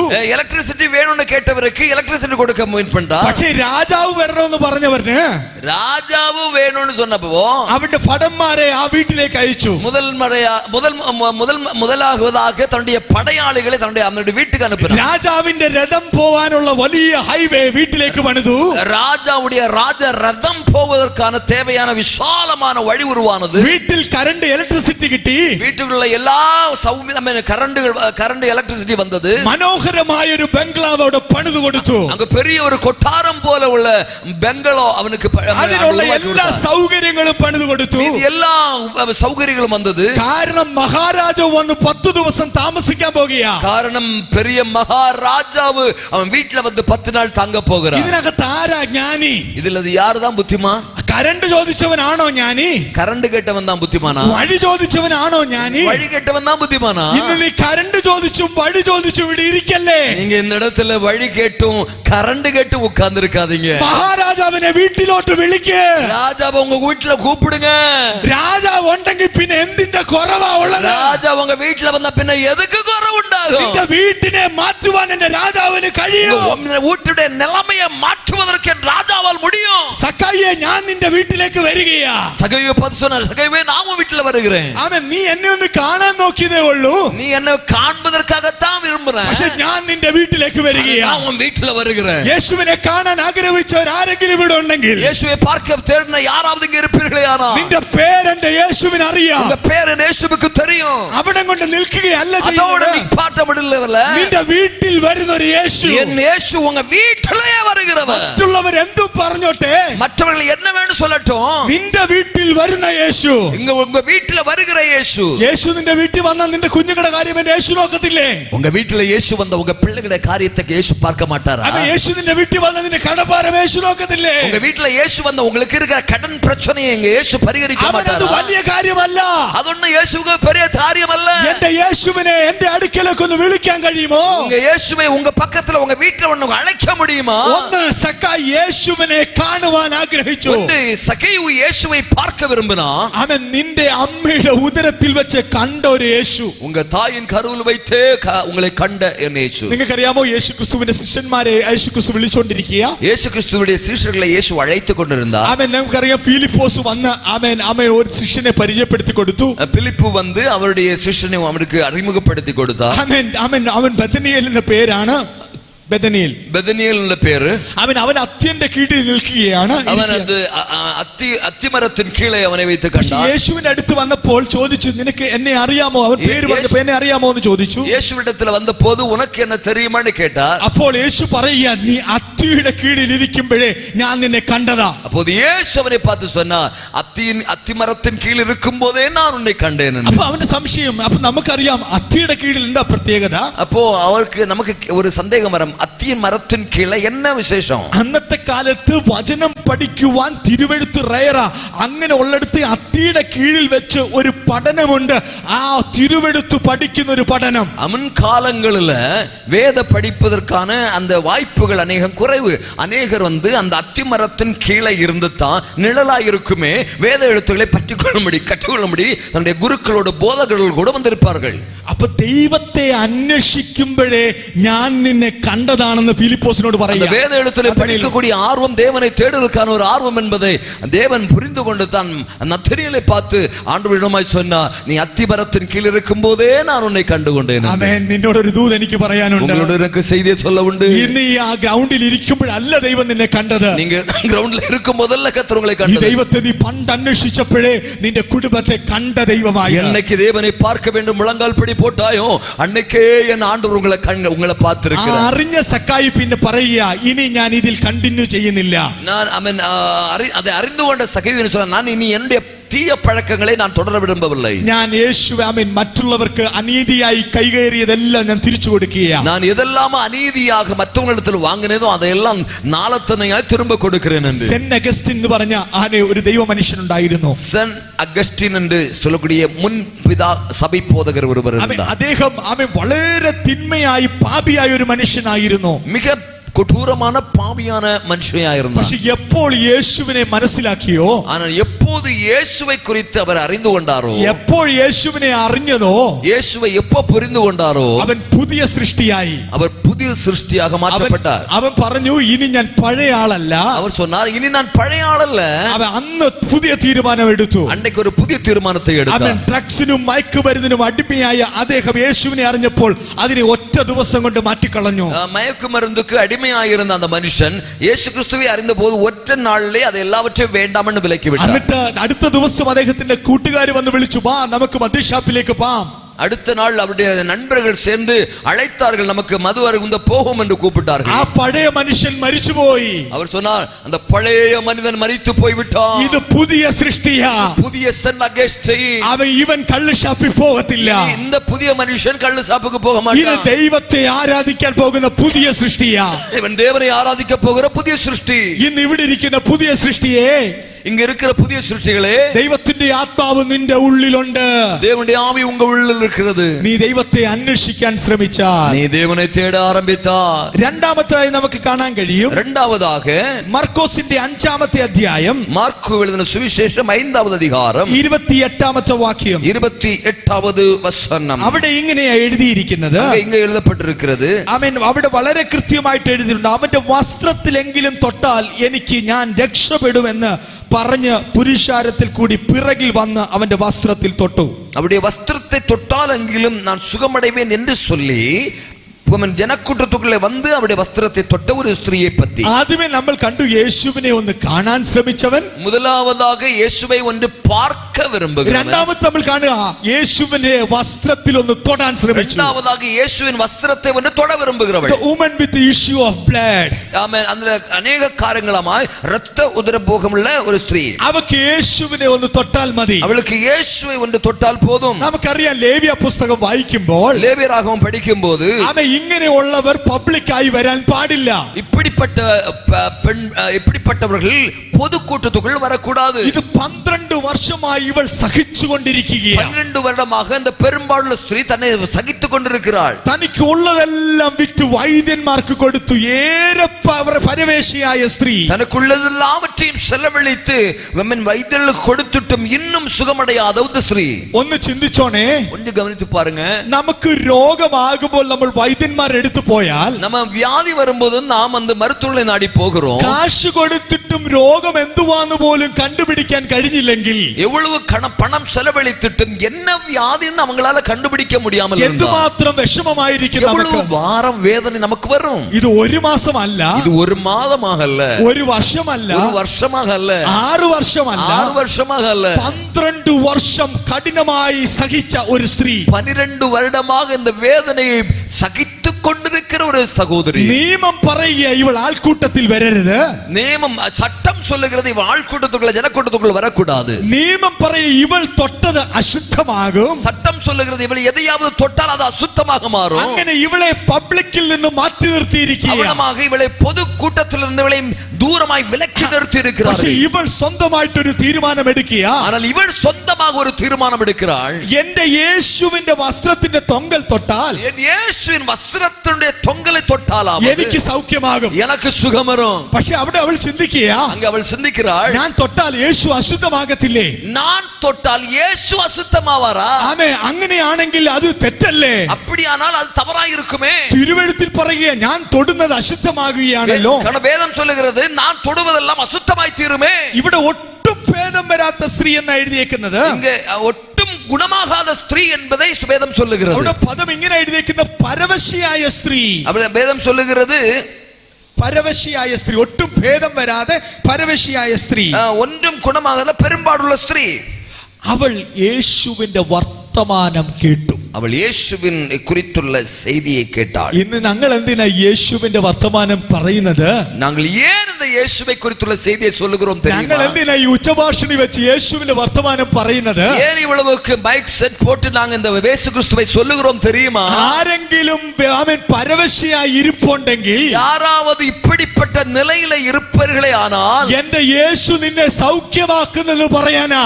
இயேசு உங்களை சுகப்படுத்துகிறார் என்று சொல்வதற்காகத்தான். നീ ഒരു തീരുമാനം എടുത്താൽ മതി. நீ ஒரு தீர்மானம் எடுத்தால் போதும், എനിക്ക് എന്റെ യേശുവിനെ ഒന്ന് തൊടണം, என் இயேசுவை எனக்கு ഒന്ന് தொட்டால் போதும், ഞാൻ രക്ഷിക്കപ്പെടും. நான் ரட்சிக்கப்படுவேன். അവന്റെ വസ്ത്രമെങ്കിലും ഒന്ന് തൊട്ടാൽ ഞാൻ രക്ഷിക്കപ്പെടും. அவருடைய வஸ்திரத்தையாவது நான் தொட்டால் சுகமடைவேன் என்று. ഇത് എവിടെയും എഴുതി വെച്ചിട്ടില്ല, இது எங்கேயும் எழுதி வைக்கவில்லை, ഒരു ന്യായശാസ്ത്രത്തിലും എഴുതി വെച്ചിട്ടില്ല, ஒரு வேத பிரமாணத்திலும் எழுதி வைக்கப்படவில்லை. യേശു ക്രിസ്തുവിന്റെ വസ്ത്രത്തിൽ തൊട്ടാൽ സൗഖ്യം വരുമെന്ന് ഒരു നിയമലിഖിതങ്ങളിലും എഴുതി വെച്ചിട്ടില്ല. இயேசு கிறிஸ்துவின் வஸ்திரத்தை தொட்டால் சுகமடையும் என்று எந்த வேத பிரமாணங்களும் நியாயப்பிரமாண புத்தகத்திலும் எழுதி வைக்கப்படவில்லை. ഒരു പാവപ്പെട്ട സ്ത്രീയുടെ വിശ്വാസമാണത്. ஆனால் ஒரு பாவப்பட்ட ஒரு ஸ்திரீயுடைய விசுவாசம் தான் என் இயேசுவின் வஸ்திரத்தை தொட்டால் நான் சுகப்படுவேன் என்று. ഇന്ന് രാത്രി വിശ്വാസമുണ്ടെങ്കിൽ ഒന്ന് തൊടാൻ കഴിയുമോ? இன்னைக்கு எத்தனை பேருக்கு அந்த விசுவாசத்தோட அந்த இயேசு வஸ்திரத்தை தொட உங்களுக்கு முயற்சி பண்ணுகிறீங்க? ഒന്നും തിയറീസ് ഒന്നും ഇല്ലായിരിക്കാം. ஒருவேளை நீங்க அதை இதுவரையும் சுகமடையாமல் இருக்கலாம். പക്ഷേ നീ തൊട്ടാൽ ക്ഷണത്തിൽ നിനക്ക് സൗഖ്യം വരും. ஆனால் இயேசுவை தொட்டால் சீக்கிரத்துல அந்த நொடிப்பொழுதுல உங்களுக்கு சுகம் கிடைக்கும். അവിടെ 29 വേഴ്സ് നമ്പർ 29 ഇങ്ങനെ എഴുതിയിരിക്കുന്ന, ക്ഷണത്തിൽ അവളുടെ രക്തസ്രാവം നിന്നു, ബാധ മാറി, താൻ സ്വസ്ഥമായി എന്ന് എഴുതിയിരിക്കുന്നു. வசனம் 29 இவ்வளமாய் சொல்லப்படுகிறது, உடனே அவளுடைய உதரத்தின் ஊரல் நின்று போயிற்று, அந்த வேதனை நீங்கி அவள் ஆரோக்கியம் அடைந்ததை அறிந்தாள். ആമേൻ. ഇവിടെ മലയാളത്തിൽ ഇങ്ങനെ എഴുതിയിരിക്കുന്ന ബാധ മാറി എന്ന്. அவளுடைய மலையாள வேத புத்தகத்தில் இவ்வளமாய் சொல்றது வாதை அவளை விட்டு நீங்கிற்று. ആമേൻ. ഇന്ന് നീ യേശുവിനെ തൊടാൻ ശ്രമിച്ചാൽ, இன்றைக்கு நீ இயேசுவை தொட விரும்பினால், നാളുകളായി അലട്ടുന്ന ബാധ മാറും. நாட்களாக உன்னை அலக்கழித்துக் கொண்ட அந்த வாதை உன்னை விட்டு மாறி போகும். ആമേൻ. കർണാടകയിൽ നടന്നൊരു സംഭവമായത്, நான் நடந்த சம்பவத்தை சொல்ல விரும்புகிறேன். അമാവാസി എന്ന് നിങ്ങൾ കേട്ടിട്ടുണ്ടാകും. அமாவாசை என்பதை கேள்விப்பட்டிருப்பீங்க. അമാവാസി ആകുമ്പോൾ അവിടെ ഒരു സ്ത്രീക്ക്, அமாவாசை நாட்களில் அங்க உள்ள ஒரு ஸ்திரீக்கு അവൻ ഭൂതം കേറും, அந்த பிசாசு இളகும். അവൻ തനിക്ക് 2 കുഞ്ഞുങ്ങളാ ഉള്ളത്. அவளுக்கு 2 பிள்ளைகள் உண்டு, 2 പിഞ്ചു കുഞ്ഞുങ്ങൾ, 2 சின்ன பிள்ளைகள். പക്ഷെ ഈ മാതാവിന് ഭൂതം കേറിയാൽ കുഞ്ഞുങ്ങൾ ആരാന്ന് തിരിച്ചറിയത്തില്ല. இந்த ஸ்திரீக்கு பிசாசினால் அலைக்கழிக்கப்பட்டால் தன்னுடைய பிள்ளைகளை கூட அவள் அறிந்து கொள்ள மாட்டாள். അമാവാസി ആയാൽ അദ്ദേഹം ആ സ്ത്രീ എന്ത് കൈ കിട്ടുന്ന എടുക്കും കുഞ്ഞുങ്ങളെ ഉപദ്രവിക്കും. அந்த அமாவாசை நாட்கள் வந்தாச்சுன்னா என்ன கையில அடைச்சாலும் இந்த பிசாசினால் அலைக்கழிக்கப்படும் போது பிள்ளைகள் மேல வாரி எறிவாங்க. അടിച്ചടിച്ച കുഞ്ഞുങ്ങളുടെ ദേഹത്തു നിന്ന് ചോര വരുമ്പോൾ മാത്രമേ ഈ സ്ത്രീക്ക് ബോധം വീഴൂ. அடித்து அந்த பிள்ளைகளுடைய சரீரத்திலிருந்து ரத்தம் வார்ந்து ஒழுகும் போதும் அவளுக்கு புரிந்து கொள்ள முடியாது. എന്നിട്ട് ആ മാതാവ് ഇങ്ങനെ പറയും, അയ്യോ ഞാൻ എന്റെ കുഞ്ഞുങ്ങളെ അടിച്ചല്ലോ, അവരുടെ ദേഹത്ത് ചോര ഒഴുകുന്നല്ലോ എന്ന് പറയും. ரத்தம் ஒழுகிற நேரத்தில் தான் புரிந்து கொண்டு சொல்லுவா, ஐயோ என் பிள்ளைகளை நான் அடிச்சனே, என் பிள்ளைகளை இப்படி காயப்படுத்தி விட்டேனே. ആ കുടുംബം ഒത്തിരി കഷ്ടത്തിലായി. அந்த குடும்பம் ரொம்ப கஷ்டத்துக்குள்ளானது. അത് ഒത്തിരി വേദനയിൽ കൂടെ കടന്നു പോകുകയാ. அநேக வேதனையில் வழியாக கடந்து போனார்கள். ആരോ ഒരാൾ പറഞ്ഞു, யாரோ ஒரு ஆள் சொன்னார், നിങ്ങൾ ആ കൈകൊട്ടി പാടുന്ന കൂട്ടരില്ലേ, உங்களுக்கு தெரியும் அந்த கையடிச்சு பாடுவாங்கள ஒரு கூட்டம், അവിടെ പോയി ഒന്ന് പ്രാർത്ഥിച്ചേ, அங்க போய் ഒന്ന് ജോം பண்ணுங்க, ചിലപ്പം സൗഖ്യമാകും, சில வேளையில சுகம் வரும். അങ്ങനെ ഇരിക്കുമ്പോൾ ഇവര് വന്ന് സഭയിൽ വന്നു. அப்படி இருக்கும்போது இவர்கள் சபையில் வந்தார்கள். ആമേൻ. അവിടെ കന്നഡയും മലയാളവും ഹിന്ദി സർവീസ് ഒക്കെ നടക്കുന്ന ചർച്ച. அங்க அந்த ஆராதனையில கன்னடா தமிழ் இங்கிலீஷ் மொழியில் நடக்கக்கூடிய சபை. കന്നഡയിൽ ദൈവദാസൻ അവിടെ നിന്ന് പ്രസംഗിക്കുക. கன்னடா மொழியில அந்த இடத்துல இருந்து தேவ ஊழியர் பிரசங்கம் பண்ணி கொண்டிருந்தார். ആ പ്രസംഗം കഴിഞ്ഞിട്ട് ഈ ദൈവദാസൻ വന്ന് ആമേൻ ആ സ്ത്രീയോട് വന്ന് അന്വേഷിച്ചു, നീ എന്തിനാ വന്നേ? அந்த பிரசங்கம் முடித்த பிறகு அந்த தேவ ஊழியர் வந்து அந்த ஸ்திரியை பார்த்து எதற்காக வந்தா என்று கேட்டார். அவளுடைய விஷயம் പറഞ്ഞു. அவளுடைய காரியத்தை சொன்னாள். ആ ദേവദാസൻ ഒന്നും പറഞ്ഞില്ല, തലേ കൈവച്ചു. അവൻ 2 മിനിറ്റ് ദൈർഘ്യമുള്ള ഒരു പ്രാർത്ഥന കഴിഞ്ഞു. 2 நிமிஷம் நீண்டு நிக்கிறதான ஒரு ஜெபத்தை அந்த ஊழியக்காரர் அந்த ஸ்திரீ தலையின் மேல கையில வைத்து ஜெபம் பண்ணினார். നീ സമാധാനത്തോടെ പൊക്കോളാൻ പറഞ്ഞു. நீ சமாதானத்தோடு போய்டு சொன்னார். അവൾ സമാധാനത്തോടെ പോയി. അവൾ സമാധാനത്തോடு പോനാள். അടുത്ത അമാവാസി വന്നു. അടുത്ത അമാവാസി വന്നത്. വീട്ടുകാരെല്ലാം കാത്തിരിക്കുക. വീട്ടുകാരെല്ലാം കാത്തിരിക്കறாங்க. ഇവൾ മാരക ആയുധങ്ങൾ എടുക്കുന്നു എന്ന്. ഇവൾ കൊടൂരமான ആയുധങ്ങളെ കയ്യിൽ എടുക്കறாள். രാവിലെ 8 മണിയായി. 8 മണിയാனது. 10 മണിയായി. 10 മണിയാனது. 12 മണിയായി. 12 മണിയാனது. വൈകിട്ട് 6 മണിയായി. സായങ്കാലം 6 മണിയാனது. ഭർത്താവ് വന്ന് ലീവ് എടുത്ത് കാത്തിരിക്കുക. அந்த அவருடைய புருஷன் கணவனாரும் லீவ் எடுத்துட்டு வீட்ல காத்திருக்கிறார். എന്ത് സംഭവിക്കുമെന്ന് അറിയത്തില്ല. என்ன സംഭവിച്ചെന്ന് தெரியாது. രാത്രി 11 മണിയായി. இரவு 11 മണിയാனது. 12 മണിയാവാൻ 1 മിനിറ്റ് ഉള്ളപ്പോ 12 മണിക്ക് 1 നിമിഷം இருக்கும்போது അവൾ പറഞ്ഞു, യേശു എന്നെ സൗഖ്യമാക്കി. അവൾ சொன்னாள், என் இயேசு என்னை சுகப்படுத்தினார். ലോകത്തിന് സൗഖ്യം തരാത്തത്, ലോകം തരാത്ത സുഖം ഒരു പാവപ്പെട്ട ദൈവദാസൻ കരം വെച്ചപ്പോൾ 2 മിനിറ്റുള്ള പ്രാർത്ഥനയിൽ ഞാൻ സൗഖ്യം പ്രാപിച്ചു. ഒരു ഏഴை ஊழியக்காரன் 2 நிமிஷம் பண்ணின ஜெபத்தினால எனக்கு ஒரு விடுதலை வந்ததென்று அவள் உரக்க சத்தத்தில் கூப்பிட்டு சொன்னாள். യേശുവിനെ തൊടാൻ ആഗ്രഹമുണ്ടോ? യേശുவை தொட விரும்புகிறாயா? നിന്റെ ബാധ മാറും. உன்னுடைய வாதை நீங்கி சுகப்படுவாய். ഏത് ബാധയായാലും, அது எப்படிப்பட்ட வாதையா இருந்தாலும், രാത്രി നിന്നെ ഭയപ്പെടുത്തുന്ന ബാധ, உன்னை தொந்தரவு பண்ணுகிற வாதை, ദുർസ്വപ്നമിട്ട് ഭയപ്പെടുത്തുന്ന ബാധ, உன்னுடைய தேவையில்லாத பொல்லாத சொப்பனங்களை தந்து உன்னை வேதனைப்படுத்துகிற பயப்படுத்துகிற வாதை, അപകടമിട്ട് നിന്നെ ഇല്ലായ്മ ചെയ്യുവാനുള്ള ബാധ, உன்னை இந்த உலகத்தை விட்டு தூரம் போகும்படிக்கு உன்னை அழித்து போடும்படிக்கு முயற்சி பண்ணுகிற வாதை, നിന്റെ കുടുംബത്തിൽ മുറവിളി വരുമെന്ന് വാദിച്ചു നിൽക്കുന്ന ബാധ, உன் குடும்பத்துக்குள்ள நிலைவிளி உண்டாக்க வேண்டும் என்று சொல்லி சவால் விட்டு கொண்டிருக்கிற வாதை. ഇന്ന് രാത്രി യേശുവിനെ ഒന്ന് തൊട്ടാട്ട്, ഇന്ന് യേശുവെ ഒന്ന് തൊടുകയാനാ, അവനെ കാണാൻ ശ്രമിച്ചവർ பார்க்க முயற்சி பண்ணுவியானா, യേശുവിനെ ഒന്ന് തൊടാൻ ശ്രമിക്കുക. യേശുവെ ഒന്ന് பார்க்க முடியுமா? ഇവിടെ യേശുവിനെ തൊടാൻ നിനക്ക് ആഗ്രഹമുണ്ടോ? യേശുവെ തൊട உங்களுக்கு விருப்பம் இருக்குதா? അവൻ തിരിച്ച് അപ്പോൾ യേശു പറയുക, എന്നോ ആരോ തൊട്ടു. அப்பதான் യേശു ഇവളെ பார்த்து കൂട്ടത്തെ பார்த்து சொன்னார், யாரோ என்னை தொட்டார்கள். ശിഷ്യന്മാര് പറയാ, ഇത്ര പേര് തിക്കിക്കൊണ്ട് നടക്കുമ്പോ അങ്ങേ തൊട്ടത് ആരാണ് എങ്ങനെ പറയാൻ പറ്റും? യേശു சீஷர்கள் கேக்குறாங்க, இவ்வளவு பேர் கூட்டமா உங்களை தொட்டு நடக்கிறோமே, அப்படி இருக்க நீங்க விசேஷமா யாரோ உன்னை தொட்டீங்கன்னு கேக்குறீங்களே. അങ്ങനെ തൊട്ട കാര്യമല്ല യേശു ചോദിച്ചത്. യേശു சொன்னது அப்படி தொட்டதல்ல, ആവശ്യത്തോടെ തൊട്ട ഒരാളുണ്ട്. ഒരാള് தேவையோடு என்ன தொட்டிருக்கிறாங்க. നൂറുകണക്കിന് പേർ ഇവിടെ വന്നാലും, 100 പേർ இடத்துல வந்திருந்தாலும், അതിനകത്ത് ആവശ്യത്തോടെ വന്നവന് വേണ്ടി ദൈവം നിൽക്കും. ആരെല്ലാം தேவையோடு வந்தார்களோ அவர்களுக்காக என் ஆண்டவர் நிற்பார். നീ തൊട്ടാ ശക്തി പുറപ്പെടും. നീ തൊടുകയാണാൽ ഉണ്മയാ വല്ലമ ഉങ്ങളിൽ നിന്ന് വെളിപ്പെടും. ആമേൻ. യേശു തിരിഞ്ഞു നോക്കി, എന്നിൽ നിന്ന് ശക്തി പുറപ്പെട്ടു. യേശു திரும்பி பார்த்து என்னிடத்திலிருந்து வல்லமை புறப்பட்டிருக்கிறது. എന്റെ യേശുവിനെ അറിയാൻ നമ്മുടെ ആവശ്യം. യേശുவுக்கு தெரியும் நம்முடைய தேவை என்ன. നമ്മുടെ വിഷയങ്ങളുടെ ആഴത്തിൽ നിൽക്കുമ്പോൾ, നാം നമ്മുടെ കാര്യങ്ങളുടെ ரொம்ப ആഴமான സൂழ்நிலை இருக்கும்போது, ആരും പറയേണ്ട സ്തുതിക്കാൻ, யாரும் சொல்ல வேண்டாம், ആരും പറയേണ്ട പ്രാർത്ഥിക്കാൻ, யாரும் சொல்ல வேண்டாம் உங்களுக்கு ஜெபம் பண்றதுக்கு, അറിയാതെ സ്തുതിക്കും. നിങ്ങൾ അറിയാமல் தேவனை துதிப்பீங்க. രാവിലെ നമ്മൾ കേട്ടല്ലോ, இந்த காலையில நம்ம கேட்டோம்ல, ദൈവ സാന്നിധ്യത്തിൽ വരുമ്പോൾ, ദൈവ പ്രസന്നതക്കുள் வரும்போது അറിയാതെ ദൈവത്തെ മഹത്വപ്പെടുത്തും. நம்ம അറിയാம நிச்சயமா கண்டுரை துதிப்போம். ഇന്ന് ആ യേശുവിനെ ഒന്ന് തൊട്ടിട്ടേ നിങ്ങൾ പോകാവൂ. இந்த இயேசுவை ஒன்று தொட்டுட்டா நீங்க போகணும். ഒന്ന്, യേശുവിനെ കാണാൻ ശ്രമിച്ച സക്കായി. ஒன்று இயேசுவை பார்க்க விரும்புகிற சகேயு. രണ്ട്, യേശുവിനെ ഒന്ന് തൊടാൻ ശ്രമിച്ച ആ സ്ത്രീ. രണ്ട്, യേശുவை தொட விரும்பின அந்த பெரும்பாடுள்ள ஸ்திரீ. അടുത്ത പറയുക, ഒരു വാക്ക് മതിയെന്ന് പറഞ്ഞ സെഞ്ചൂറിയൻ, ശതാധിപൻ. അടുത്ത് ഒരു വാർത്തൈ പോതും എന്ന് சொன்ன നൂற்றுക്ക് അധിപതി. മത്തായിയുടെ സുവിശേഷം 8-ാം അധ്യായം അതിന്റെ 6-ാമത്തെ വാക്യം ഒന്ന് വായിച്ചാൽ, മത്തായി 8:6 വചനം ഇവണമായി சொல்லுகிறது. അവിടെ ഇങ്ങനെ എഴുതപ്പെട്ടിരിക്കുന്ന, അവൻ കവർന്നഹോമിൽ എത്തിയപ്പോൾ ഒരു ശതാധിപൻ വന്ന അവനോട്, കർത്താവേ, എന്റെ ബാല്യക്കാരൻ പക്ഷവാതം പിടിച്ച് കഠിന വേദനപ്പെട്ട് വീട്ടിൽ കിടക്കുന്നു എന്ന് പറഞ്ഞു. വേദത്തിലെ 8-ാം അധികാരം 5-ാം വചനത്തിൽ ഇവണമായി വാസിக்கிறோம். യേശു കപർന്നഹൂമിൽ പ്രവേശിച്ച போது நூற்றுக்கு அதிபதி ஒருவன் அவரிடத்தில் வந்து, ஆண்டவரே, என் வேலைக்காரன் வீட்டிலே தீவிரவாதமாய் கிடந்து கொடிய வேதனைப்படுகிறான் என்று அவரை வேண்டிக் கொண்டான். ശതാധിപൻ എന്ന് പറഞ്ഞാൽ അധികാരമുള്ളവൻ. നൂற்றுക്ക് അധിപതി എന്ന് சொன்னால் அதிகாரமுள்ள മനുഷ്യൻ. ആമേൻ. അധികാരത്തിന്റെ കീഴിൽ അല്ലെങ്കിൽ അധികാരത്തിന്റെ കീഴിലുള്ള മനുഷ്യൻ, അധികാരത്തിൻ കീഴിൽ ഇരിക്കുന്ന മനുഷ്യൻ. ആമേൻ. ഇദ്ദേഹം പറയുക, എന്റെ ആമേൻ ബാല്യക്കാരൻ രോഗിയായി കിടക്കുകയാണ്. சொல்லுகிறான், என் வேலைக்காரன் வியாதியாய் இருக்கிறான். ആമേൻ. അവനെ ഒന്ന് തീ വരണോ, അല്ലെ അവനെ ഒന്ന് അതിന്റെ വാക്കൊന്ന് കൽപ്പിക്കണമെന്ന് പറയുക. അവരെ നീ വന്ന് അവരെ യേശു പറയുക, ഞാൻ വന്ന് അവനെ സൗഖ്യമാക്കുന്ന യേശു പറഞ്ഞപ്പോൾ, അവൻ ഞാൻ വന്ന് അവനെ സുഖപ്പെടുത്തുമെന്ന് യേശു சொன்னபோது, അതിന് ശതാധിപൻ പറയുക, നൂற்றுക്ക് അധിപതി சொன்னது, കർത്താവേ, നീ എന്റെ പുരയ്ക്കകത്ത് വരാൻ ഞാൻ യോഗ്യനല്ല. ഉടനെ അവൻ சொன்னான், நீர் என் வீட்டுக்குள் பிரவேசிக்க நான் பாத்திரன் அல்ல. ഒരു വാക്ക് മതി, കൽപ്പിച്ചാൽ മതി, എന്റെ ബാല്യക്കാരൻ സൗഖ്യമാകും. ഒരു വാർத்தை மட்டும் നീ சொல்லும், அப்பொழுது என் வேலைக்காரன் சுஸ்தமாவான். ശ്രദ്ധിച്ചോണേ, ഗവനിங்க.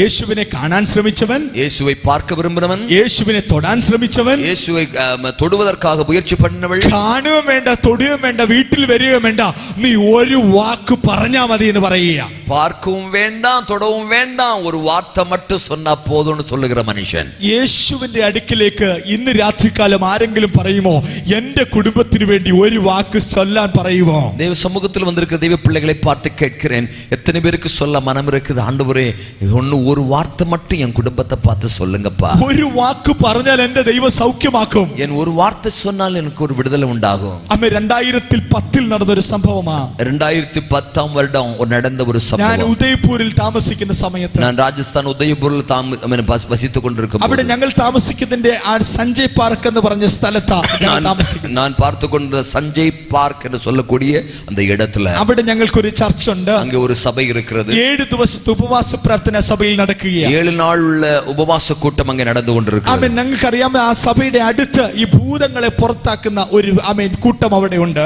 அந்த சபைக்கு தொட்டு பக்கத்துல இந்த பிசாசுகளை தூரப்படுத்துகிற, விலக்குகிற, விரட்டுகிற ஒரு குரூப் அதுக்குள்ள இருக்கிறாங்க. ആമേൻ. നിങ്ങൾക്കറിയാമോ, അവര് പൂക്കടക്കാര് വെളിയിൽ നിൽക്കും, പൂ മേടിച്ചോണ്ട് വേണം അകത്തോട്ട് പോകാൻ. அவங்க வந்து பூ நிறைய வெளியே வச்சு വിൽപ്പന செய்வாங்க. அந்த பூ வாங்கிட்டு தான் உள்ள வரணும். ചെറിയ ആമേൻ. നിങ്ങൾക്കറിയാമോ, സാമ്പ്രാണിയും അതുപോലെ തിരിയൊക്കെ കത്തിച്ച് ഈ ആമേൻ രോഗികളുടെ മേൽ അല്ലെങ്കിൽ ഭൂതബാധിതരുടെ മേൽ കുത്തിച്ച് പീഡിപ്പിച്ച് അവര് അതിനെ ഇറക്കി വിടുന്ന ഒരു പരിചയം അവർക്കുണ്ട് അവിടെ. அவங்க என்ன செய்கிறாங்கன்னா, அந்த சாம்பிராணி திணி போலப்பட்டு அவங்களை அதை வச்சு அவங்களுடைய சரீரங்களை முறிவேற்பட்டு அவங்களை குத்தி காயப்படுத்தி அந்த பூதத்தை வெளியே அனுப்புகிற ஒரு பழக்கம் அவங்களுக்குள்ள இருக்கு. നല്ല യാചാനുബാഹുവായ ഒരു യൗവനക്കാരനെ അമ്മ ചങ്ങലയിലിട്ട് കെട്ടിക്കൊണ്ട് അകത്തോട്ട് കൊണ്ടുപോവുകയാണ്. அந்த நாள்ல தான் ஒரு திடகாத்திரமான ஒரு வாலிபனை சங்கிலினால் கட்டப்பட்டவனாய் அந்த ஆலயத்துக்குள் கொண்டு வந்தார். அப்ப പോകുന്ന വഴിക്ക് പൂ മേടിക്കാൻ ആ സ്ത്രീയുടെ അടുത്ത് നിർത്തി. அந்த போகிற வழியில பூ வாங்குறதுக்காக அந்த വഴിയിൽ நிப்பாட்டினார்கள். നിങ്ങൾ ഈ ആമേൻ യൗവനക്കാരനെ ആമേൻ രക്ഷിക്കാൻ കൊണ്ടുപോകണമെങ്കിൽ ആ കുരിശ് കണ്ടില്ലേ, അങ്ങോട്ട് പോയി അവിടെ പോയി പ്രാർത്ഥിച്ചാൽ ഒരുപക്ഷെ സൗഖ്യം കിട്ടും. ஆமென். உடனே அந்த பக்கத்துக்கு கூட சொன்னாங்க, இந்த வாலிபனுக்கு சுகம் வேண்டுமானால் அந்த ஒரு சிலுவை பார்க்கிறீங்கல்ல, அந்த இடத்துல நீங்க போனாச்சுன்னா உங்களுக்கு ஒரு விடுதலை உண்டாக வாய்ப்பு இருக்கு. ഇവർ ആ വണ്ടി നേരെ തിരിച്ച് ഞങ്ങളുടെ ക്യാമ്പസിനകത്ത് വന്നു. அவர்கள் அப்படியே அந்த വാഹനത്തിലിருந்து அப்படியே திரும்பி எங்க ക്യാമ്പസുக்குள்ள വந்தாங்க. ആമേ 7 ദിവസത്തെ ഉപവാസ പ്രാർത്ഥന ഒന്നാമത്തെ ദിവസം ആമേ ഉച്ച സമയത്ത് ഇവർ വന്നത്. இந்த 7 நாள் உபவாச கூட்டங்கள்ல முதல் நாள் அந்த மத்தியான வேளையில வந்தார்கள். അവർ കാര്യം ഞങ്ങളെ ബോധിപ്പിച്ചു. அவர்கள் காரியத்தை சொன்னார்கள். എന്നിട്ട് പറഞ്ഞു ഭയങ്കര ഡേഞ്ചർ ആയ വ്യക്തി என்ன சொன்னாங்க, ரொம்ப ஆபத்தான மனுஷன், ഈ ചങ്ങല അഴിച്ചു വിടരുത്. இந்த சங்கிலியை அவிழ்த்து விட்டார்னா അപ്പൊ ചിലപ്പോൾ നമുക്ക് തോന്നും സുഖമായി നമ്മൾ അഴിച്ചു വിട്ടാൽ ഇവിടെ എല്ലാം നശിപ്പിക്കും. நம்ம இப்போ ஒருவேளை சுகமாயிட்டான்னு நம்ம சங்கிலியை அவிழ்த்து விட்டோமானா நிச்சயமா இது எல்லாவற்றையும் நாசம் பண்ணுவாங்க. ഞങ്ങളുടെ ചർച്ചിന്റെ ബാക്ക് സൈഡിൽ ഇതുപോലെ ഒരു റൗണ്ട് തൂണുണ്ട്. எங்களுடைய சபையுடைய பின்பக்கத்துல இது போல ஒரு ரவுண்டான ஒரு தூண் இருக்கிறது. ആ തൂണിൽ ചങ്ങല കെട്ടിയിലിട്ടു. அந்த தூண்ல அந்த சங்கிலினால கட்டிட்டோம். അവിടെ 120 സ്റ്റുഡന്റ്സ് പഠിക്കുന്നുണ്ട്. அங்க அந்த வேதாகம கலாசாலை கிட்டத்தட்ட 120 மாணவர்கள் படிக்கிறார்கள். ഉപവാസ പ്രാർത്ഥനയുടെ ആരംഭത്തെ സെക്ഷൻ കഴിഞ്ഞിട്ട് നിങ്ങൾക്ക് അറിയാലോ, നേഴ്സുമാര് സിറിഞ്ച് വെച്ച് ഇഞ്ചക്ഷൻ കുത്തി പഠിക്കുന്നത് പോലെ അവൻ ഈ കൊച്ചു പാസ്റ്റർമാര് വന്ന് തലേ കൈവച്ച് പ്രാർത്ഥിച്ചു പഠിക്കുക. அந்த உங்களுக்கு தெரியும், அந்த நர்ஸ் வந்து சிரிஞ்சு வச்சு முதல்ல அப்படி குடுத்து படிப்பாங்க போல அங்க படிக்கிற மாணவர்கள் வந்து இவன் மேல தலையில கை வச்சு ஜெபம் பண்ண ஆரம்பிச்சாங்க. என்ன கட்டி போட்டு இருக்கிறதுனால ചിലവര് ശാസിക്കുമ്പോ പാന്ന് പറയുമ്പോ തുപ്പലൊക്കെ ഇങ്ങനെ വീഴുന്നുണ്ട്.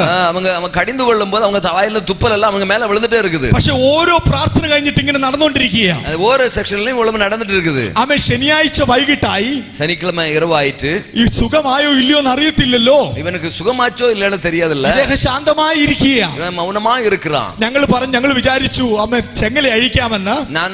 நாங்க நினைத்தோம் அந்த சங்கிலியை அவிழ்த்து விடலாம்னு. അപ്പൊ മറ്റൊരാൾ പറഞ്ഞു അഴിക്കരുത്, പ്രശ്നമാവും. வேறொரு மனுஷன் சொன்னா அது அவிழ்த்து விடாதீங்க, பிரச்சனையா. എന്തായാലും ഞങ്ങൾ പ്രാർത്ഥിച്ചു ചെങ്ങല അഴിച്ചു. அப்ப நாங்க என்ன இருந்தாலும் ஜெபம் பண்ணி விட்டு இந்த சங்கிலியை அவிழ்த்து விட்டோம். അദ്ദേഹം അടുത്തുള്ള കസാരയിൽ കയറി ശാന്തമായി ഇരുന്ന് വചനം കേട്ടു. அவன் பக்கத்துல இருந்த கசேரையில உட்கார்ந்து மௌனமாக இருந்து வசனத்தை கேட்டுக்கொண்டிருந்தான். നിങ്ങൾക്ക് അറിയാമോ, ബൈബിൾ കോളേജിൽ പഠിക്കുന്ന പിള്ളേർക്ക് എല്ലാം അറിയാം. വേദകമർ കല്ലൂരിയിൽ പഠിக்கிறவங்க எல்லாருக்கும் தெரியும். അവർക്ക് 100-300 പേർക്ക് ഇഡലി ഉണ്ടാക്കണം എന്ന് പറഞ്ഞാൽ നിമിഷ നേരം കൊണ്ട് അവരുണ്ടാക്കും. 300 പേർക്ക് ഇഡലി ഉണ്ടാക്കണമെങ്കിൽ നിമിഷ നേരം കൊണ്ട് അവരുണ്ടാക്കും. அவங்களுக்கு 300 பேருக்கு இட்லி உண்டாக வேணும்னா சீக்கிரத்துல உண்டாக்கி தந்துருவாங்க. കാര്യം അവർക്ക് എല്ലാ ട്രെയിനിങ്ങും കിട്ടും. அவங்களுக்கு எல்லாம் அதோடைய பரிசீலனமும் கிடைக்கும். ഞാൻ ആദ്യമേ ബൈബിൾ കോളേജ് നടത്തപ്പോൾ നടന്ന സംഭവം ഇത്.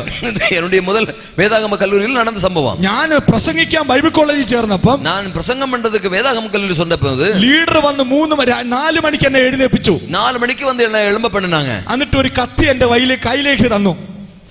കത്തി എന്റെ കയ്യിലേക്ക് തന്നു. அப்படி ஒரு பிச்சாத்தி என் கையில கொடுத்தாங்க. ഇന്ന് സാമ്പാറാ, അതുകൊണ്ട് ഈ കഷ്ണം എല്ലാം അരിയാൻ പറഞ്ഞു. அன்னைக்கு எழும்ப வச்சுட்டு சாம்பாருக்கு தேவையான காய்கறிகளை வெட்ட சொன்னாங்க. ഞാൻ പറഞ്ഞു ഞാൻ സാമ്പാർ അരിയാനല്ല വന്നേ. நான் சொன்னேன் சாம்பார் அரியதுக்கே நான் இங்க வரல, ഞാൻ പ്രസംഗിക്കാനാ വന്നേ. நான் பிரசங்கம் பண்ண வந்தேன். അത് പഠിക്കാനാ വന്നേ. அது படிக்கத்தான் வந்தேன். അത് പഠിക്കണമെങ്കിൽ ഇത് അരിഞ്ഞേ പറ്റൂ. அப்போ சொன்னாங்க, நீ பிரசங்கம் பண்ண படிக்கணும்னா சாம்பாருக்கு அரிஞ்சுதான் ஆகணும்னு. അടുത്ത ദിവസം 3:30 വന്നു.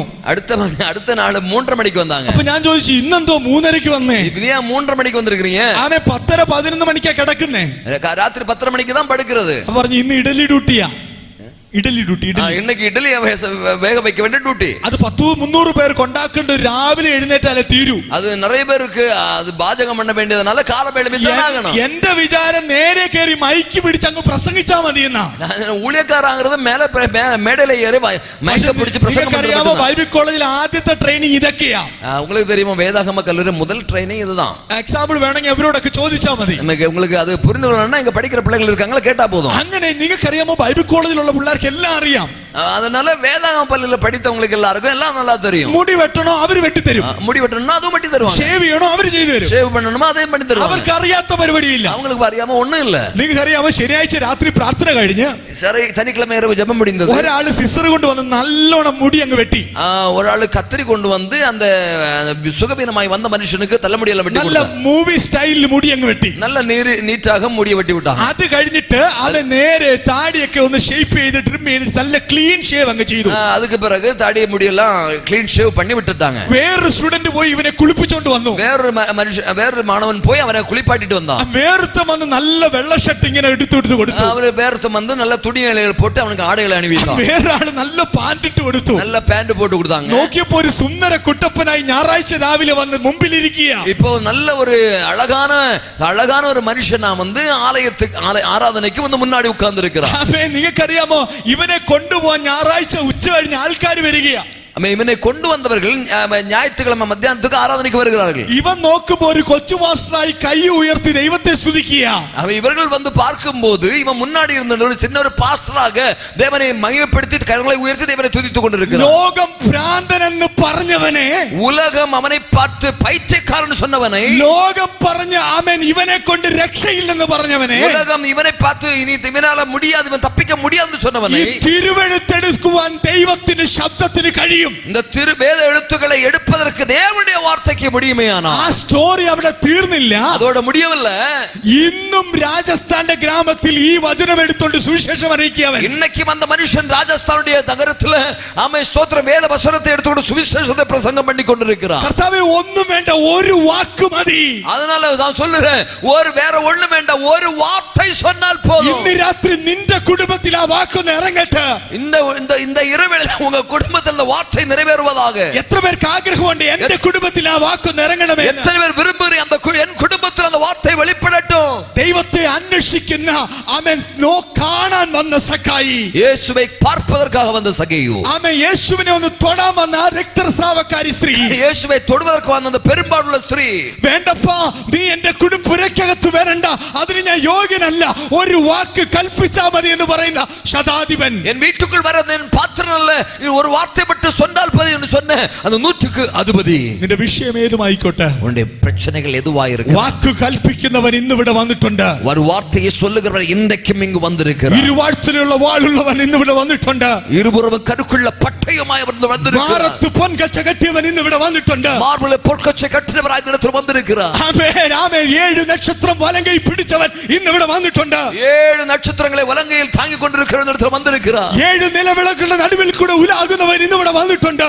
7 പൊൻകുത്തു വിളക്കിൻ മധ്യയിൽ ഉലാവുകിற ദേവൻ ഇടത്തിൽ വന്നിരിக்கிறார். യോഹന്നാൻ അവനെ കണ്ടിട്ട് പറയുക, ഞാൻ മരിച്ചവനെ പോലെയായി. യോഹന്നാൻ അവനെ பார்த்து விளமாய் சொல்றார், நான் மரித்தவனை போலே ஆனேன். ഇന്ന് അവന്റെ വാക്ക് നിനക്ക് വേണ്ടി കൽപ്പിക്കാൻ പോകുകയാണ്. அவருடைய வார்த்தை உங்களுக்காக கற்பிக்க போகிறது. ശാപം കിട്ടിയ കുടുംബത്തിന്റെ ശാപം അഴിക്കാൻ പോകുകയാണ്. உங்களுடைய குடும்பத்திலே சாபம் மாறும்படிக்கு, രോഗം കിട്ടിയ കുടുംബത്തിന്റെ രോഗം മാറ്റാൻ പോകുകയാണ്. குடும்பத்திலே வியாதி விலகும்படிக்கு, മാറാ രോഗമെന്ന് ഡോക്ടർ എഴുതി വെച്ചതിനെ രോഗം സൗഖ്യമാക്കാൻ പോകുകയാണ്. குடும்பத்திலே பிரச்சனைகள் மாறும்படிக்கு ഒരു വാക്ക് മതി, ஒரு வார்த்தை போதும். അത് പറയാൻ പറ്റുമോ ഇന്ന്? அது உங்களுக்கு சொல்ல முடியுமா? ഹൃദയത്തിന്റെ ആഴത്തിൽ കർത്താവേ എന്റെ കുടുംബത്തോട് ഒരു വാക്ക് കൽപ്പിക്കണേ. എത്ര പേർ சொல்ல ഹൃദയത്തിന്റെ ആഴത്തിൽ എൻ കുടുംബത്തെ பார்த்து ഒരു വാർത്ത சொல்லும் அப்பா. നാളെ എങ്ങനെ ഫേസ് ചെയ്യുമെന്ന് പറഞ്ഞ് വന്ന് വരിക്കുന്നവരുണ്ടായിരിക്കാം ഇവിടെ. എത്രയോ പ്രശ്നങ്ങളുള്ള ഇടത്തിൽ വന്നവരുണ്ടായിരിക്കാം. ഓൺലൈനിലൂടെ കാണുന്നവർ പറയും നാളെ ഞാൻ എങ്ങനെ കാണുന്നുവെന്ന് ചോദിക്കുന്നവരുണ്ടായിരിക്കാം. നാളേക്ക് ഞാൻ എപ്പടി பார்ப்பேன் എന്നുള്ള ഏക്കത്തോടെ ഇടത്തിൽ വന്നിരിக்கலாம். ഒരു വാക്ക് മതി എന്ന് പറയാൻ പറ്റുമോ? ഒരു വാർത്ത പോതും എന്ന് சொல்ல முடியுமோ? ദൈവത്തെ അന്വേഷിക്കുന്നവരിൽ ആരെങ്കിലും ഉണ്ടോ ഇന്ന് പകൽ രാത്രികാലം ഇവിടെ?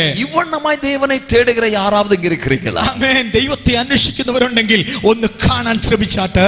യേശുவை பார்க்க அப்படி தேடுகிறவர்கள் யாராவது இருந்தால் அவரை பார்க்க முயற்சி பண்ணு. ദൈവത്തെ അന്വേഷിക്കുന്നവരുണ്ടെങ്കിൽ ഒന്ന് തൊടാൻ ശ്രമിച്ചാട്ട്. இல்ல தேவனை தேடுகிறவர்கள் ഒന്ന് തൊട മുയற்சி பண்ணுங்க. ദൈവത്തെ അന്വേഷിക്കുന്നവരുണ്ടെങ്കിൽ യേശുവിന്റെ വാക്ക് മതി എന്ന് പറഞ്ഞാൽ ഒന്ന് കേട്ടാട്ട്. அப்படி தேவனை தேடுகிறவர்கள் ഉണ്ടായിരിക്കുമേ, ஆனால் தேவனுடைய ஒரு வார்த்தை போதும் என்று சொல்லுகிறார். അടുത്ത ഭാഗം നമുക്കറിയാം. ലൂക്കോസിന്റെ സുവിശേഷം 23-ാമത്തെ അധ്യായം. അടുത്ത പകുതി ലൂക്കാ എഴുതിന സുവിശേഷം 23-ാമത് അധികാരം, അതിന്റെ 42-ാമത്തെ വാക്യം. അവിടെ 42-ാമത് വചനം.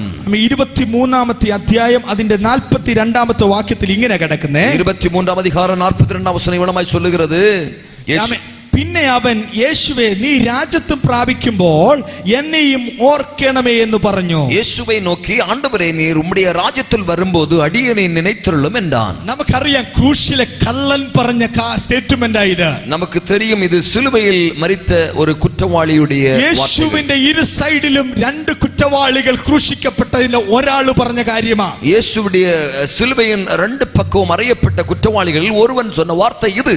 ആമേൻ നമുക്കറിയാം യേശുക്രിസ്തുവിന്റെ ആമേൻ അന്ത്യ സമയങ്ങൾ നമുക്ക് നന്നായിട്ട് അറിയാവുന്നതാണ്. യേശുക്രിസ്തുവിന്റെ കடைசி നിമിடങ്ങൾ உங்களுக்கு எல்லாருக்கும் நல்லா தெரியும். അവൻ ഒലിവ് മലയ്ക്ക് പോയപ്പോൾ നമുക്കറിയാം അവിടെ ഗോൽഗോത്ത എന്ന സ്ഥലത്തിലേക്ക് ദൈവം കടന്നു വന്നു, യേശുക്രിസ്തു കടന്നു വന്നു. அங்க ஒலிவு மலையிலிருந்து அதுவரையும் இயேசுகிறிஸ்துவை ஆഘോഷமாக ஜெயഘോഷം முழக்கிறவர்கள் நிறைய பேர் இருந்தார்கள். கூட ശിഷ്യന്മാരുണ്ടായിരുന്നു, கூட சீஷர்கள் இருந்தார்கள். ആമേൻ ജയവിളി ഉണ്ടായിരുന്നു, ஜெயഘോഷം ഉണ്ടായിരുന്നു, வியாதி விடுதலை ഉണ്ടായിരുന്നത്, അപ്പം വർദ്ധിപ്പിച്ചു കൊടുക്കുമായിരുന്നു, அப்பம் அவர்களுக்கு பெருகி கொடுக்கப்பட்டிருந்தது. പക്ഷേ യേശുക്രിസ്തു ഒറ്റപ്പെട്ട സമയം, ஆனால் இயேசுகிறிஸ்து தனிமைப்படுத்தப்பட்ட நேரம், கூட പ്രാർത്ഥിക്കുവാൻ പോലും ശിഷ്യന്മാർ ഇല്ലാത്ത സമയം, கூட ஜெபம் பண்ண கூட சீஷர்கள் இல்லாமல் இருந்த நேரம், ആമേൻ എപ്പോഴും കൂടെ നിൽക്കുന്ന ശിഷ്യന്മാർ പോലും ഓടിപ്പോയ സമയം, எப்போதும் கூட நிற்கிற சீஷர்கள் கூட ஓடி போன நேரம், ആമേൻ ഒറ്റപ്പെടുന്ന ദൈവത്തിന്റെ സാല യേശുക്രിസ്തുവിന്റെ സമയം, தனிப்பட்டு நிற்க வேண்டிய நேரம். ഇവിടെ ഗോൽഗോത്തയിൽ ആമേൻ പച്ചപ്പൈൻ കുരിശും പിടിച്ചുകൊണ്ട് മേലോട്ട് കയറുകയാണ്. இயேசுகிறிஸ்து கொல்கதா மலையில அந்த பெரிய குருஸ் மலை சிலுவையை சுமந்து கொண்டு மேலே கடந்து செல்கிறார். എന്തിനാ ഈ പച്ചപ്പൈൻ കുരിശ് പിടിച്ചുകൊണ്ട് മേലോട്ട് പോകുന്നത്? എதற்காக இயேசு இந்த ഭാരമുള്ള മര സിലുവയെ சுமந்து கொண்டு மேலே போனார்? നമ്മൾ ഇന്ന് നമ്മുടെ പള്ളിയിൽ കാണുന്നത് പോലെ ചെത്തി വെടിപ്പാക്കിയ മിനുസമുള്ള ക്രൂശ് അല്ല എന്റെ യേശു പിടിച്ചുകൊണ്ട് മേലോട്ട് കയറുന്നത്. நம்ம இன்னைக்கு பார்க்கிற சிலுவையை பார்க்கிறோம் இல்ல, அந்த சிலுவையை போல ரொம்ப மினுசமாக்கப்பட்ட ரொம்ப பாலிஷ் பண்ணப்பட்ட சிலுவை அல்ல. அன்னைக்குள்ள அந்த சிலுவை വളരെ റഫായ കുരിശ് പിടിച്ചുകൊണ്ട് അവൻ മലയിലേക്ക് കയറുകയാണ്. மிகவும் அந்த பருபருப்பான மிகவும் அந்த அந்த சாஃப்ட்னஸ் இல்லாத அந்த சிலுவையா இருந்தது. അവൻ നിങ്ങൾക്കറിയാമോ, ഇതിനു മുൻപ് ഒരു മകനെ ക്രൂശിക്കുക അല്ലെങ്കിൽ മകനെ യാഗം കഴിക്കുവാൻ വേണ്ടി അബ്രഹാം മല കയറിയതായിട്ട് കാണാൻ കഴിയും. உங்களுக்கு தெரியும், ஆதியாகம புத்தகத்தில் அப்ரஹாம் நம்முடைய ஈசாக்கு நம்முடைய குமாரனை மலையில பலி செலுத்தும்படியாக கடந்து வர சம்பவம் தெரியும். ആമേൻ ഇസഹാക്ക് തന്നെ യാഗം കഴിപ്പിക്കാനുള്ള വിറവ് പിടിച്ചുകൊണ്ട് ഈ മോറിയ മല കയറുമ്പോൾ ഒരു ചോദ്യം ചോദിക്കുക, അപ്പാ ആമേൻ വിറകൊണ്ട് തീ കൊണ്ട് യാഗപീഠത്തിനുള്ള വസ്തു എവിടെ എന്നുള്ള ചോദ്യം ചോദിക്കുകയാണ്. ஈசாக்கு யாக பலிக்கு தேவையான விறகுகளையும் கட்டைகளையும் சுமந்து கொண்டு மேலே போகும்போது அப்பாவிடத்துல அப்ரஹாமிடத்துல கேட்கிற ஒரு கேள்வி உண்டு, அப்பா நமக்கு தீ இருக்கிறது, நெருப்பு இருக்கிறது, கட்டைகள் இருக்கிறது, நம்ம பலி செலுத்துவதற்கான யாகம் பலி மிருகம் எங்கே? അപ്പം പറയാ യഹോവ കരുതിക്കൊള്ളും. அப்பதான் அப்பா சொன்னாரு, നിങ്ങൾക്കറിയാമോ, സ്വന്തം ആമേൻ ആമേൻ ദഹിപ്പിക്കേണ്ടതിനുള്ള ആമേൻ വിറവ് ചുമന്നുകൊണ്ട് കയറുന്ന ഒരു ഇസഹാക്ക്, தன்னையே ஆமென் சாம்பலாக்கக்கூடிய விறகுகள் கட்டைகளை சுமந்து கொண்டு போகிற ஈசாக்கு, അപ്പന്റെ പ്രിയപുത്രൻ, அப்பாவுடைய நேசகுமாரன், യഹോവ കരുതിക്കൊള്ളുമെന്ന് പറഞ്ഞ് കയറി പോകുകയാ. அந்த கர்த்தர் பார்த்துக் கொள்வார்னு அவர் மேல പോறாங்க. ആമേൻ അതിനുശേഷം ആമേൻ നിങ്ങൾക്കറിയാമോ, അതിനുശേഷം ആമേൻ ദൈവത്തിന്റെ സ്വന്തം പുത്രനായ യേശു ക്രിസ്തു ഒരു കുരിശ് തടിയുമായിട്ട് സ്വന്തം ത്യാഗമായി തീരുവാൻ വേണ്ടി വേറൊരു മല കയറുകയാ. இப்ப அதற்கு இணையாகத்தான் இயேசு கிறிஸ்து தன்னுடைய பெரிய மரக்குരിശുமாக தன்னை பலியாக ஒப்பு கொடுக்கும்படி பெரிய மலையை ஏறி போகிறார். അപ്പന്റെ ഇഷ്ടത്തിനു വേണ്ടി മല കയറുന്ന യേശു ക്രിസ്തു, தகப்பனுடைய விருப்பத்தை நிறைவேற்றும்படியாக மலை ஏறுகிற இயேசு கிறிஸ்து. നിങ്ങൾക്കറിയാമോ, മലയെ പറയുന്നത് കഠിന അനുഭവമുള്ള സ്ഥലം. அந்த വേദം சொல்லுகிறது அந்த இடம் மிகவும் கடினமான இடம். ആമേൻ നിങ്ങൾക്കറിയാമോ, ഒലിവും കായ എത്രത്തോളം ചതയ്ക്കപ്പെട്ടാലേ അതിനകത്ത് നിന്ന് സത്തുള്ള എണ്ണ പുറത്തു വരുന്നത് പോലെ ആമേൻ ആമേൻ യേശു ക്രിസ്തു മരണവേദനയിൽ കൂടെ കടന്നു പോകുകയാണ്. உங்களுக்கு தெரியுமா, அந்த ஒலிவு காய் எவ்வளவுக்கு நசுக்கப்பட்டால் அதிலிருந்து அந்த சத்து வெளியே வருகிறதோ அதே போல தகர்க்கப்படும்படிக்கு நசுக்கப்படும்படிக்காக தான் தன்னை ஒப்பு கொடுத்து அந்த மலையில் ஏறி போகிறார். വിളിച്ചവർ ആരും കൂടില്ല, கூட நின்று கோஷம் போட்டவர்கள் யாரும் இல்லை, இப்போது സൗഖ്യം പ്രാപിച്ചവർ ആരും കൂടില്ല, சுகம் பெற்றவர்கள் யாரும் இப்ப യേശുவோട് கூட இல்ல. ഒറ്റയ്ക്ക് പാപമില്ലാത്ത കുഞ്ഞാട് ആമേൻ ലോകത്തിന്റെ പാപവും പേറിക്കൊണ്ട് ഈ കാൽവരി ക്രൂശ് ചുമന്നുകൊണ്ട് ഗോൽഗോത്ത മല കയറുകയാണ്. இப்போ தனிமையாக பாவம் இல்லாதவர் அவன் ஸ்தோத்திரம் மக்களுடைய பாவத்தின் பரிகாரத்திற்காக ஒரு ஆட்டுக்குட்டி போல மேல மலையேறி போகிறார். നിങ്ങൾക്കറിയാമോ, ആരുടെ പാപത്തിന് വേണ്ടിയിട്ടാ? உங்களுக்கு தெரியுமா, இது யாருடைய பாவத்திற்காக? എന്റെ പാപത്തിനോട് വേണ്ടിയിട്ടാ, என்னுடைய பாவத்திற்காக. ആമേൻ. നിങ്ങൾക്കറിയാമോ, രണ്ട് കള്ളന്മാരുടെ നടുവിൽ ആമേൻ യേശു ക്രൂശിക്കപ്പെടുകയാ. இங்கே இயேசு இரண்டு குற்றவாளிகள் மத்தியில சிலுவையில் அறையப்படுகிறார். അവനെ നോക്കിയിട്ട് പറയുക, നീ ആമേൻ ഒരുവൻ പറയുക, നീ ദൈവപുത്രനെങ്കിൽ ക്രൂശിൽ നിന്ന് ഇറങ്ങി വാ. அதில் ஒருவன் இவ்விடமாய் சொன்னான், நீ தேவனுடைய குமாரனாய் இருந்த அந்த சிலுவையில் இருந்து இறங்கி வருவதற்கு. അപ്പോൾ ആ വചനം, ആ വാക്ക് കേട്ട് ഇറങ്ങി വന്നായിരുന്നില്ലെങ്കിൽ എന്റെ രക്ഷ പൂർണ്ണമാകത്തില്ലായിരുന്നു. அவனுடைய வார்த்தையை கேட்டு இயேசு சிலுவையில் இறங்கி வந்திருப்பாரே, ஆனால் நிச்சயமாக எனக்கும் உங்களுக்கு இந்த ரட்சிப்பு இல்லை. അതിനകത്ത് ഒരു കള്ളം പറയുകയാണ്, അതിനകത്ത് ഒരു കുറ്റവാളി വിണമായി சொல்லுகிறார், ഈ വാഗ്ദത്തം പ്രാപിക്കുമ്പോൾ എന്നെയും ഓർക്കണമേ. നീ தேவனுடைய ராஜ்யத்தை வரும்போது என்னையும் நினைத்தருளும். ഈ കള്ളം പറയും, എന്നെയും ഓർക്ക ഓർക്കണമേ. என்னையும் நினைத்தருளும். ആമേൻ. ഇവിടെ പറയല്ല എനിക്ക് കാണണമെന്ന് പറയല്ല, எனக்கு பார்க்கணும்னு சொல்லல, ഇവിടെ എന്നെ തൊടണമെന്ന് പറയല്ല, தொடணும்னு சொல்லல, നിന്റെ വാക്ക് കൽപ്പിച്ചാൽ മതി എന്ന് പറയല്ല, வார்த்தை சொன்னா போதும்னு சொல்லல, എന്നെ ഓർക്കണമെന്ന് പറയുക. போதும். ഇന്ന് ആരോടൊക്കെയോ പരിശുദ്ധാത്മാവ് വ്യക്തമായി പറയുക, ചിലരോട് പേശിക്കൊണ്ടിരിക്കുന്നു, നിന്നെ ഓർക്കുന്ന ഒരു ദൈവമുണ്ട്. நினைத்தருளுகிற ஒரு தெய்வம். ആമേൻ. നോഹ പെട്ടകത്തിൽ കയറി, നോഹ പേഴയ്ക്കുള്ളിൽ പ്രവേശിച്ചു. ആമേൻ. 40 രാവും 40 പകലും മഴ പെയ്യാൻ തുടങ്ങി. 40 പകലും ഇരവും മഴ പെയ്യ ആരംഭിച്ചു. അതിനുശേഷം മഴ നിന്നിട്ടും ആമേൻ പെട്ടകം ആമേൻ ഓടി നടക്കുകയാ. അത് മഴ നിன்ற പിറകും പെട്ടകം പേഴയാനത് ജലത്തിൻ മേലെ അസൈവാടിക്കൊണ്ടേ ഇരുന്നത്. അപ്പോൾ അവരെ നോക്കിയിട്ട് പറയുക, അപ്പൊ അവരെ നോക്കിയിട്ട് ദൈവം പറയും, ഞാൻ നോഹയെ അല്ലെങ്കിൽ ഇവരെ ഓർത്തു. അപ്പൊ വേദം சொல்லுகிறது, നോവാവി അവന്റെ കുടുംബത്തെ കർത്തർ നിனைத்தருளினார். ഇന്ന് രാത്രികാലം നിന്റെ കുടുംബത്തെ നോക്കിയിട്ട് പറയാ, നീ ചെയ്തത് ഓർക്കുന്ന ഒരു ദൈവം. உங்களை பார்த்து உங்க குடும்பத்தை பார்த்து ஆண்டவர் சொல்ற, நீங்க செய்தது நினைவு கூறுகிற ஒரு தெய்வம். എസ്തേറിന്റെ പുസ്തകമുണ്ട്, മനോഹരമായ ഒരു പുസ്തകം. எஸ்தருடைய புஸ்தகம் மிகவும் அழகான ஒரு புஸ்தகம். രാജാവിന്റെ ജീവൻ രക്ഷിച്ചൊരു മൊർദെഖായി ഉണ്ട്. രാജാവുடைய ജീവனை തപ്പുവിത്ത ഒരു മൊർദെഖായി ഉണ്ട്. പക്ഷേ ഹാമാൻ ആ മൊർദെഖായെ കൊല്ലുവാൻ വേണ്ടിയുള്ള കഴിമര ഒരുപ്പിക്കുകയാ. ஆனால் அந்த ஹாமானை கொல்வதற்காக அந்த மொர்தெக்காயை கொல்வதற்காக ஆமான் அவனை தூக்கு மரத்துக்கு ஆயத்தப்படுத்துகிறார். ദൈവം രാജാവിന് ഉറക്കം കൊടുത്തില്ല. ஆனால் தேவன் ராஜாவுக்கு தூக்கத்தை கொடுக்கல. ഓർമ്മ പുസ്തകം തിരിച്ചു മറിച്ചപ്പോ, ஞாபக புஸ்தகத்தை திருப்பி வாசிக்க சொன்னபோது മൊർദെഖായി ചെയ്തത് കണ്ണിൽപ്പെട്ടു. மொர்தெக்காய் செய்ததை அவனுடைய கண்களில் பதிந்தது. ദൈവം അവനെ ഓർമ്മിപ്പിച്ചു കൊടുത്തു. தேவன் அவனுக்கு ஞாபகப்படுத்தி കൊടുத்தார். അവൻ എവിടെ തൂക്കുമരം പണിതു വെച്ചോ അവിടെ മാന്യത വെളിപ്പെട്ടു.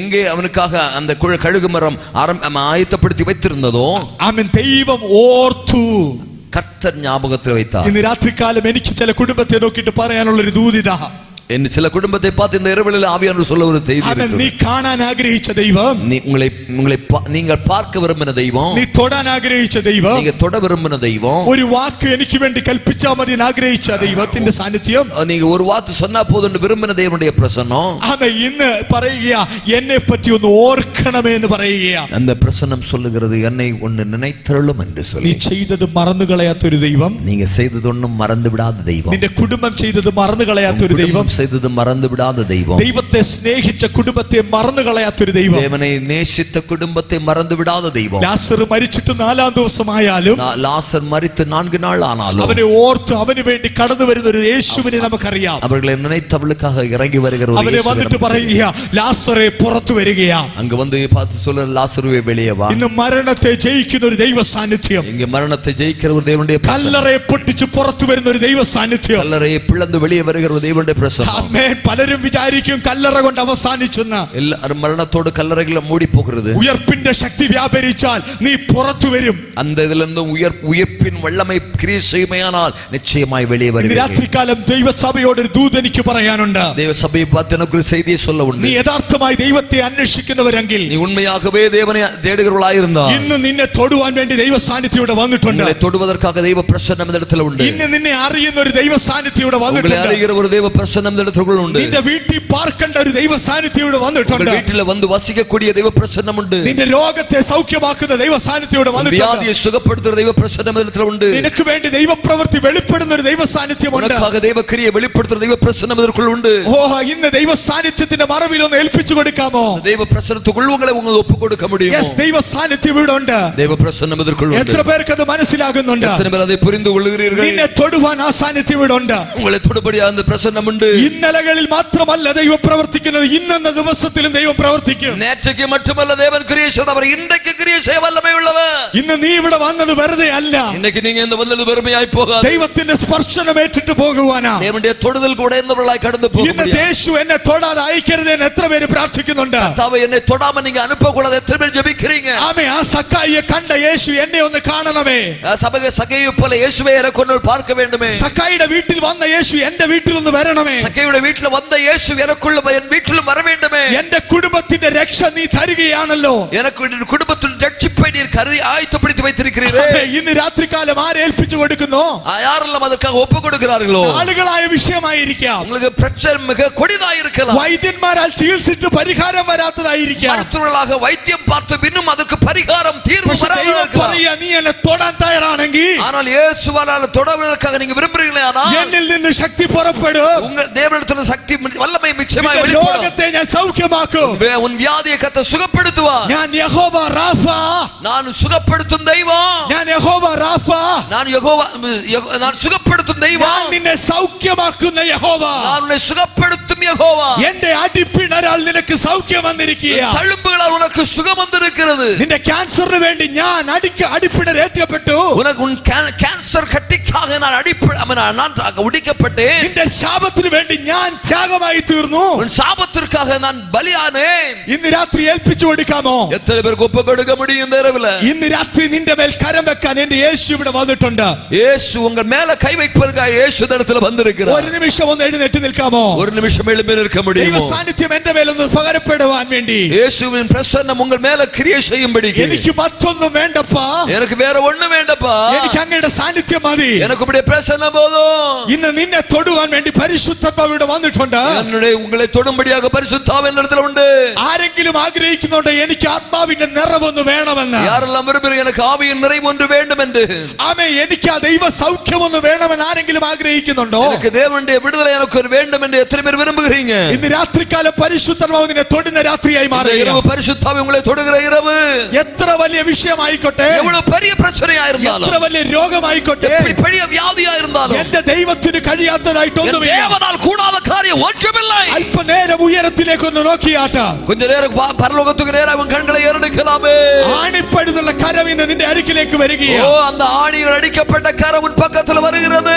നമ്മൾ ഒരുമിച്ച് പ്രാർത്ഥിക്കാൻ പോകുകയാണ്. நாம் ഒരുമിച്ച് ஜெபிக்க போகிறோம். ആർക്കെങ്കിലും എനിക്ക് വേണ്ടി പ്രാർത്ഥിക്കണമെന്ന് ആഗ്രഹമുള്ളവർ, யாரெல்லாம் ஜெபிக்க வேண்டும் என்று விரும்புகிறார்களோ, നിങ്ങളുടെ കരം ഒന്ന് ഉയർത്തിപ്പിടിച്ചാട്ടെ. கரங்களை அப்படியே உயர்த்தி பிடிங்க. എനിക്ക് ആ ദൈവ സാന്നിധ്യം ഒന്ന് വേണം. எனக்கு அந்த ദൈവ പ്രസന്നം വേണം. എനിക്ക് ആ ദൈവത്തിന്റെ സ്പർശനം ഒന്ന് വേണം. எனக்கு தேவனுடைய தொடுதல் ஒன்று வேணும். ഇന്ന് നിന്നെ തൊടുന്ന പകലായി മാറാൻ പോകുകയാണ്. உங்களை தொடுகிற இரவாய் மாற போகிறது. തലമുറ തൊടുന്ന പകലായി മാറാൻ പോകുകയാണ്. തലമുറകളെ தொடுகிற இரவாய் മാറുகிறது. രോഗബന്ധനം അഴിക്കപ്പെടുന്ന രാത്രിയായി മാറും. കട്ടുകൾ ഉടൈந்து മാറുகிற നിമിഷമായി മാറുகிறது. യേശുവിന്റെ നാമത്തിൽ അത് സംഭവിക്കാൻ പോകുകയാണ്. യേശുവിൻ നാമത്തിൽ അത് സംഭവിക്കാൻ പോകുന്നത്. നമ്മൾ ഒരുമിച്ച് പാടി ആരാധിക്കാൻ പോകുകയാണ്. ഒരുമിച്ച് പാടി ആരാധിക്കാൻ പോകുന്നു. നമ്മൾ ഒരുമിച്ച് പാടുമ്പോൾ ദൈവകൃപ ഏറ്റെടുക്കാൻ പോകുകയാണ്. നാം ഒരുമിച്ച് പാടി കർത്തരുடைய கிருபைகளை ഏറ്റെടുക്കാൻ പോകുന്നു. നിങ്ങൾ അങ്ങോട്ടും ഇങ്ങോട്ടും നോക്കണ്ട.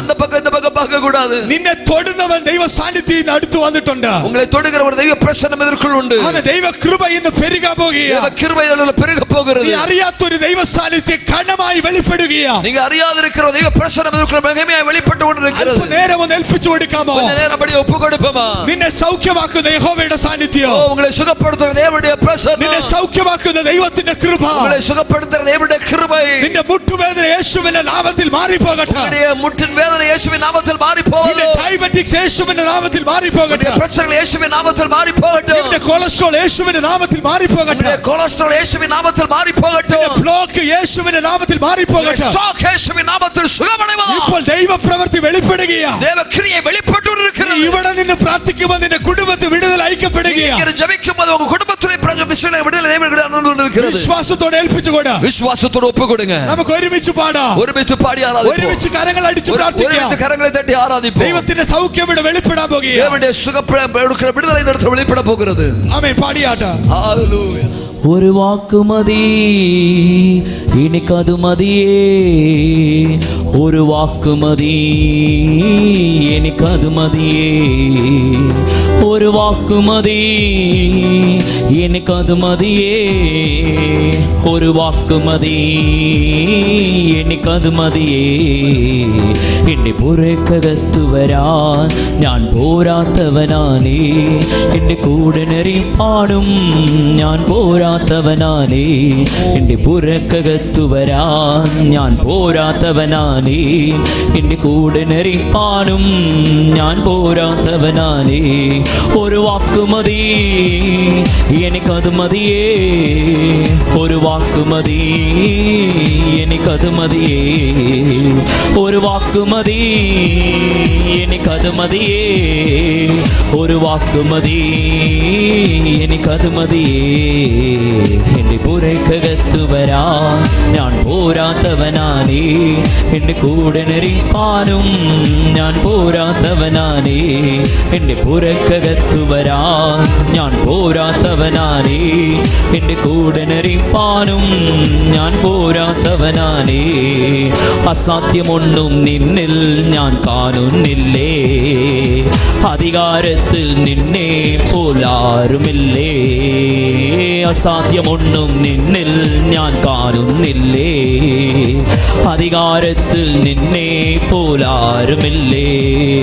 എൻ ജീവിതം മാറും ഒരു വാക്ക് നീ പറഞ്ഞാൽ, എൻ നിലവുകളും മാറും ഒരു വാക്ക് നീ പറഞ്ഞാൽ. എൻ ജീവിതം മാറും ഒരു വാക്ക് നീ പറഞ്ഞാൽ, എൻ നിലവുകളും മാറും ഒരു വാക്ക് നീ പറഞ്ഞാൽ. നീ പറഞ്ഞാൽ ദീനം മാറും, നീ പറഞ്ഞാൽ മരണം മാറും. നീ പറഞ്ഞാൽ ദീനം മാറും, നീ പറഞ്ഞാൽ മരണം മാറും. യേശുവേ നീ പറഞ്ഞാൽ മാറാത്തതെന്തുള്ളൂ. യേശുവേ നീ പറഞ്ഞാൽ മാറാത്തതെന്തുള്ളൂ. ഒരു വാക്ക് മതി എനിക്കത് മതിയേ. ഒരു വാക്ക് മതി എനിക്കത് മതിയേ. ഒരു വാക്ക് മതി എനിക്കത് മതിയേ. ഒരു വാക്ക് മതി എനിക്കത് മതിയേ. എന്റെ പുറക്കകത്തു വരാൻ ഞാൻ പോരാത്തവനാനേ. എന്റെ കൂടെ നരിപ്പാനും ഞാൻ പോരാത്തവനാനേ. എന്റെ പുറക്കകത്തു വരാൻ ഞാൻ പോരാത്തവനാനേ. എന്റെ കൂടെ നരിപ്പാനും ഞാൻ പോരാത്തവനാനേ. അസാധ്യമൊന്നും നിന്നിൽ ഞാൻ കാണുന്നില്ലേ. അധികാരത്തിൽ നിന്നെ പോലാരുമില്ലേ. അസാധ്യമൊന്നും ഞാൻ കാണുന്നില്ലേ. അധികാരത്തിൽ നിന്നെ പോലാരുമില്ലേ. എൻ ജീവിതം മാറും ഒരു വാക്ക് നീ പറഞ്ഞാൽ, എൻ നിലവുകളും മാറും ഒരു വാക്ക് നീ പറഞ്ഞാൽ. എൻ ജീവിതം മാറും ഒരു വാക്ക് നീ പറഞ്ഞാൽ, എൻ നിലവുകളും മാറും ഒരു വാക്ക് നീ പറഞ്ഞാൽ. എൻ ജീവിതം മാറും ഒരു വാക്ക് നീ പറഞ്ഞാൽ, എൻ നിലവുകളും മാറും ഒരു വാക്ക് നീ പറഞ്ഞാൽ. എൻ ജീവിതം മാറും ഒരു വാക്ക് നീ പറഞ്ഞാൽ, എൻ നിലവുകളും മാറും ഒരു വാക്ക് നീ പറഞ്ഞാൽ. നീ പറഞ്ഞാൽ ദീനം മാറും, നീ പറഞ്ഞാൽ മരണം മാറും. നീ പറഞ്ഞാൽ ദീനം മാറും, നീ പറഞ്ഞാൽ മരണം മാറും. യേശുവേ നീ പറഞ്ഞാൽ മാറാത്തതെന്തുള്ളൂ. യേശുവേ നീ പറഞ്ഞാൽ മാറാത്തതെന്തുള്ളൂ. ഒരു വാക്ക് മതി എനിക്കത് മതിയേ. ഒരു വാക്ക് മതി എനിക്കത് മതിയേ. ഒരു വാക്ക് മതി എനിക്കത് മതിയേ. ഒരു വാക്ക് മതി എനിക്കത് മതിയേ. എന്റെ പുറക്കകത്തു വരാൻ ഞാൻ പോരാത്തവനാനേ. എന്റെ കൂടെ നരിപ്പാനോ ഞാൻ പോരാത്തവനാനേ. എന്റെ പുറക്കകത്തു വരാൻ ഞാൻ പോരാത്തവനാനേ. എന്റെ കൂടെ നരിപ്പാനോ ഞാൻ പോരാത്തവനാനേ. എന്റെ പുറക്കകത്തു വരാൻ ഞാൻ പോരാത്തവനാനേ. എന്റെ കൂടെ നരിപ്പാനോ ഞാൻ പോരാത്തവനാനേ. എന്റെ പുറക്കകത്തു വരാൻ ഞാൻ പോരാത്തവനാനേ. എന്റെ കൂടെ നരിപ്പാനോ ഞാൻ പോരാത്തവനാനേ. ഒരു വാക്ക് മതി എനിക്കത് മതിയേ. ഒരു വാക്ക് മതി എനിക്കത് മതിയേ. ഒരു വാക്ക് മതി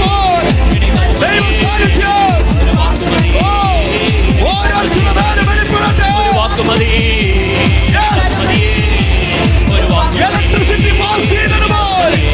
വലിയൊരു ശക്തി ഞങ്ങളുടെ മേലിൽ വ്യാപരിക്കണമേ. ഒരു വാക്ക് മതി ഞങ്ങൾക്ക് അത് മതിയപ്പോ. യേശുവിന്റെ നാമത്തിൽ ദൈവപ്രവൃത്തി ഞങ്ങളുടെ മധ്യ വെളിപ്പെടട്ടെ.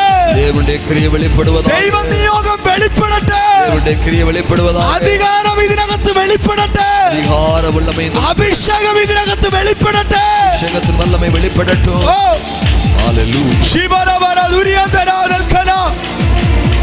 അഭിഷേകം ജനത്തിന്റെ മേൽ പകരപ്പെടട്ടെ.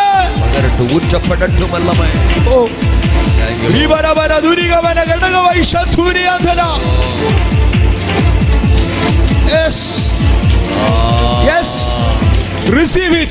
പ്രാപിച്ചോ. ചിലരുടെ മേൽ ദൈവത്തിന്റെ സ്പർശനം വെളിപ്പെടുകയാണ്. പെറ്റുകൊള്ളുക ദേവന്റെ കരം തൊടുகிறது. ആമേൻ. ആരൊക്കെയോ ദൈവത്തിന്റെ ശക്തി വെളിപ്പെടുകയാണ്. അല്ലെങ്കിൽ ചിലർ മേൽ പരിശുദ്ധാത്മാവിന്റെ വല്ലമേ വെളിപ്പെടുന്നു. ആണിപ്പഴുതുള്ള കരം നിന്നെ തൊടുകയാണ്.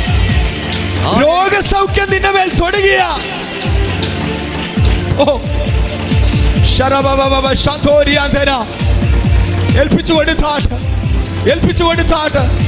ദൈവപ്രവൃത്തിക്ക് വേണ്ടി ഏൽപ്പിച്ചു കൊടുത്താട്ട് നിന്റെ കുടുംബത്തെ തൊടുന്ന രാത്രി, നിന്റെ തലമുറയെ തൊടുന്ന രാത്രി, உங்க தலைமுறையை தொடுகிறது இரவு, നിന്റെ വിഷയത്തെ തൊടുന്ന രാത്രി, உங்களுடைய பிரச்சனை பக்கதே നിന്റെ മേൽ അഭിഷേകം പകരപ്പെടുന്ന രാത്രി, உங்களுடைய மேல தெய்வ வல்லமை தொடுகிற இரவு, ഇതുവരെ പ്രാപിക്കാത്ത ദൈവകൃപ, ആമേൻ, ഇതുവരെ പെറ്റുകൊള്ളാത്ത ദൈവ കൃപை, ഒരു പുതിയ ശക്തി, ഒരു പുതിയ വല്ലമൈ, അഭിഷേകത്തിന്റെ പുഷ്ടി, അഭിഷേകത്തിന്റെ വല്ലമൈ, അഭിഷേകത്തിന്റെ നിയോഗം നിന്റെ മേൽ വീഴുകയാണ്. അഭിഷേകത്തിന്മേലുള്ള ഒരു പെരിയ അംഗീകാരം ഇതുവരെ പ്രാർത്ഥിച്ചതുപോലെ അല്ല, ഇതുവരെ നീ ജപിച്ചതുപോലെ അല്ല, ഇതുവരെ പ്രാപിച്ചതുപോലെ അല്ല, ഇതുവരെ നീ പെറ്റുകൊണ്ടതല്ല, ഒരു വലിയ അഭിഷേകം, ഒരു പെരിയ ഒരു അഭിഷേകത്തിന്റെ ദൈവത്തിന്റെ ശക്തി ഇതിനകത്ത് വെളിപ്പെടുകയാണ്. വെളിപ്പെടുகிறது. ഓ ഹല്ലേലൂയ. റീബാനബന ഷദനബന ദുരിയധരാദൽഖല. ഓ ഹല്ലേലൂയ. ചിലരെ പരിശുദ്ധാത്മാവ് തൊട്ടോണ്ടിരിക്കുക, ഹല്ലേലൂയ. ചിലരെ പരിശുദ്ധാത്മാവ് തൊട്ടോണ്ടിരിക്കുക, പരിശുദ്ധാവിയെ തൊട്ടുകൊണ്ടേയിരിക്കുക, ചിലരെ പരിശുദ്ധാത്മാവ് തൊടുകയാ, പരിശുദ്ധാവിയെ തൊട്ടുകൊണ്ടിരിക്കുക, നിന്നെ തൊടുകയാ, ഉങ്ങളെ തൊടുகிறார், നിന്റെ രോഗത്തെ എടുത്തു മാറ്റുകയാ, വ്യാധിയെ എടുത്തു മാറ്റുகிறார், നിന്നെ അഭിഷേകത്താൽ നിറയ്ക്കുക, ഉന്നെ അഭിഷേകത്താൽ നിറപ്പുகிறார். യേശുവിന്റെ നാമത്തിൽ, യേശുവിൻ നാമത്തിൽ പ്രാപിച്ചോ, பெற்றுக்கொள்ளுங்க, പ്രാപിച്ചോ, பெற்றுக்கொள்ளுங்க, അധികാരം പ്രാപിച്ചോ, அதிகாரத்தை பெற்றுக்கொள்ளுங்க, വിട്ടുകൊടുത്താട്ട് വിട്ടുകൊടുത്താട്ട് விட்டுக்கொடுத்து பெற்றுக்கொள்ளுங்க. ആമേൻ. അഭിഷേകത്തിന്റെ പുഷ്ടി ഒന്ന് വെളിപ്പെടട്ടെ. ഹല്ലേലൂയ.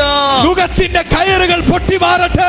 ആമേൻ. നുകത്തടികൾ ഒടിഞ്ഞു മാറട്ടെ. നിന്റെ ആരാധനയിൽ തകരപ്പെടാത്ത മതിലുകൾ തകർന്നു മാറട്ടെ. ആരാധന ഇതുവരെയും പെറ്റുകൊള്ളാത്ത ഒഴുകാത്ത ദൈവ പരിപ്രസന്നം നടത്തുന്ന ഏൽപ്പിച്ചു കൊടുത്താട്ട് ഒപ്പുകൊടുங்க. Thank you Jesus. Thank you Jesus. Thank you Jesus. Thank you Lord. പിതാവേ, അങ്ങയുടെ ജനത്തെ അങ്ങയുടെ കരത്തിലേക്ക് ഏൽപ്പിക്കുകയാ.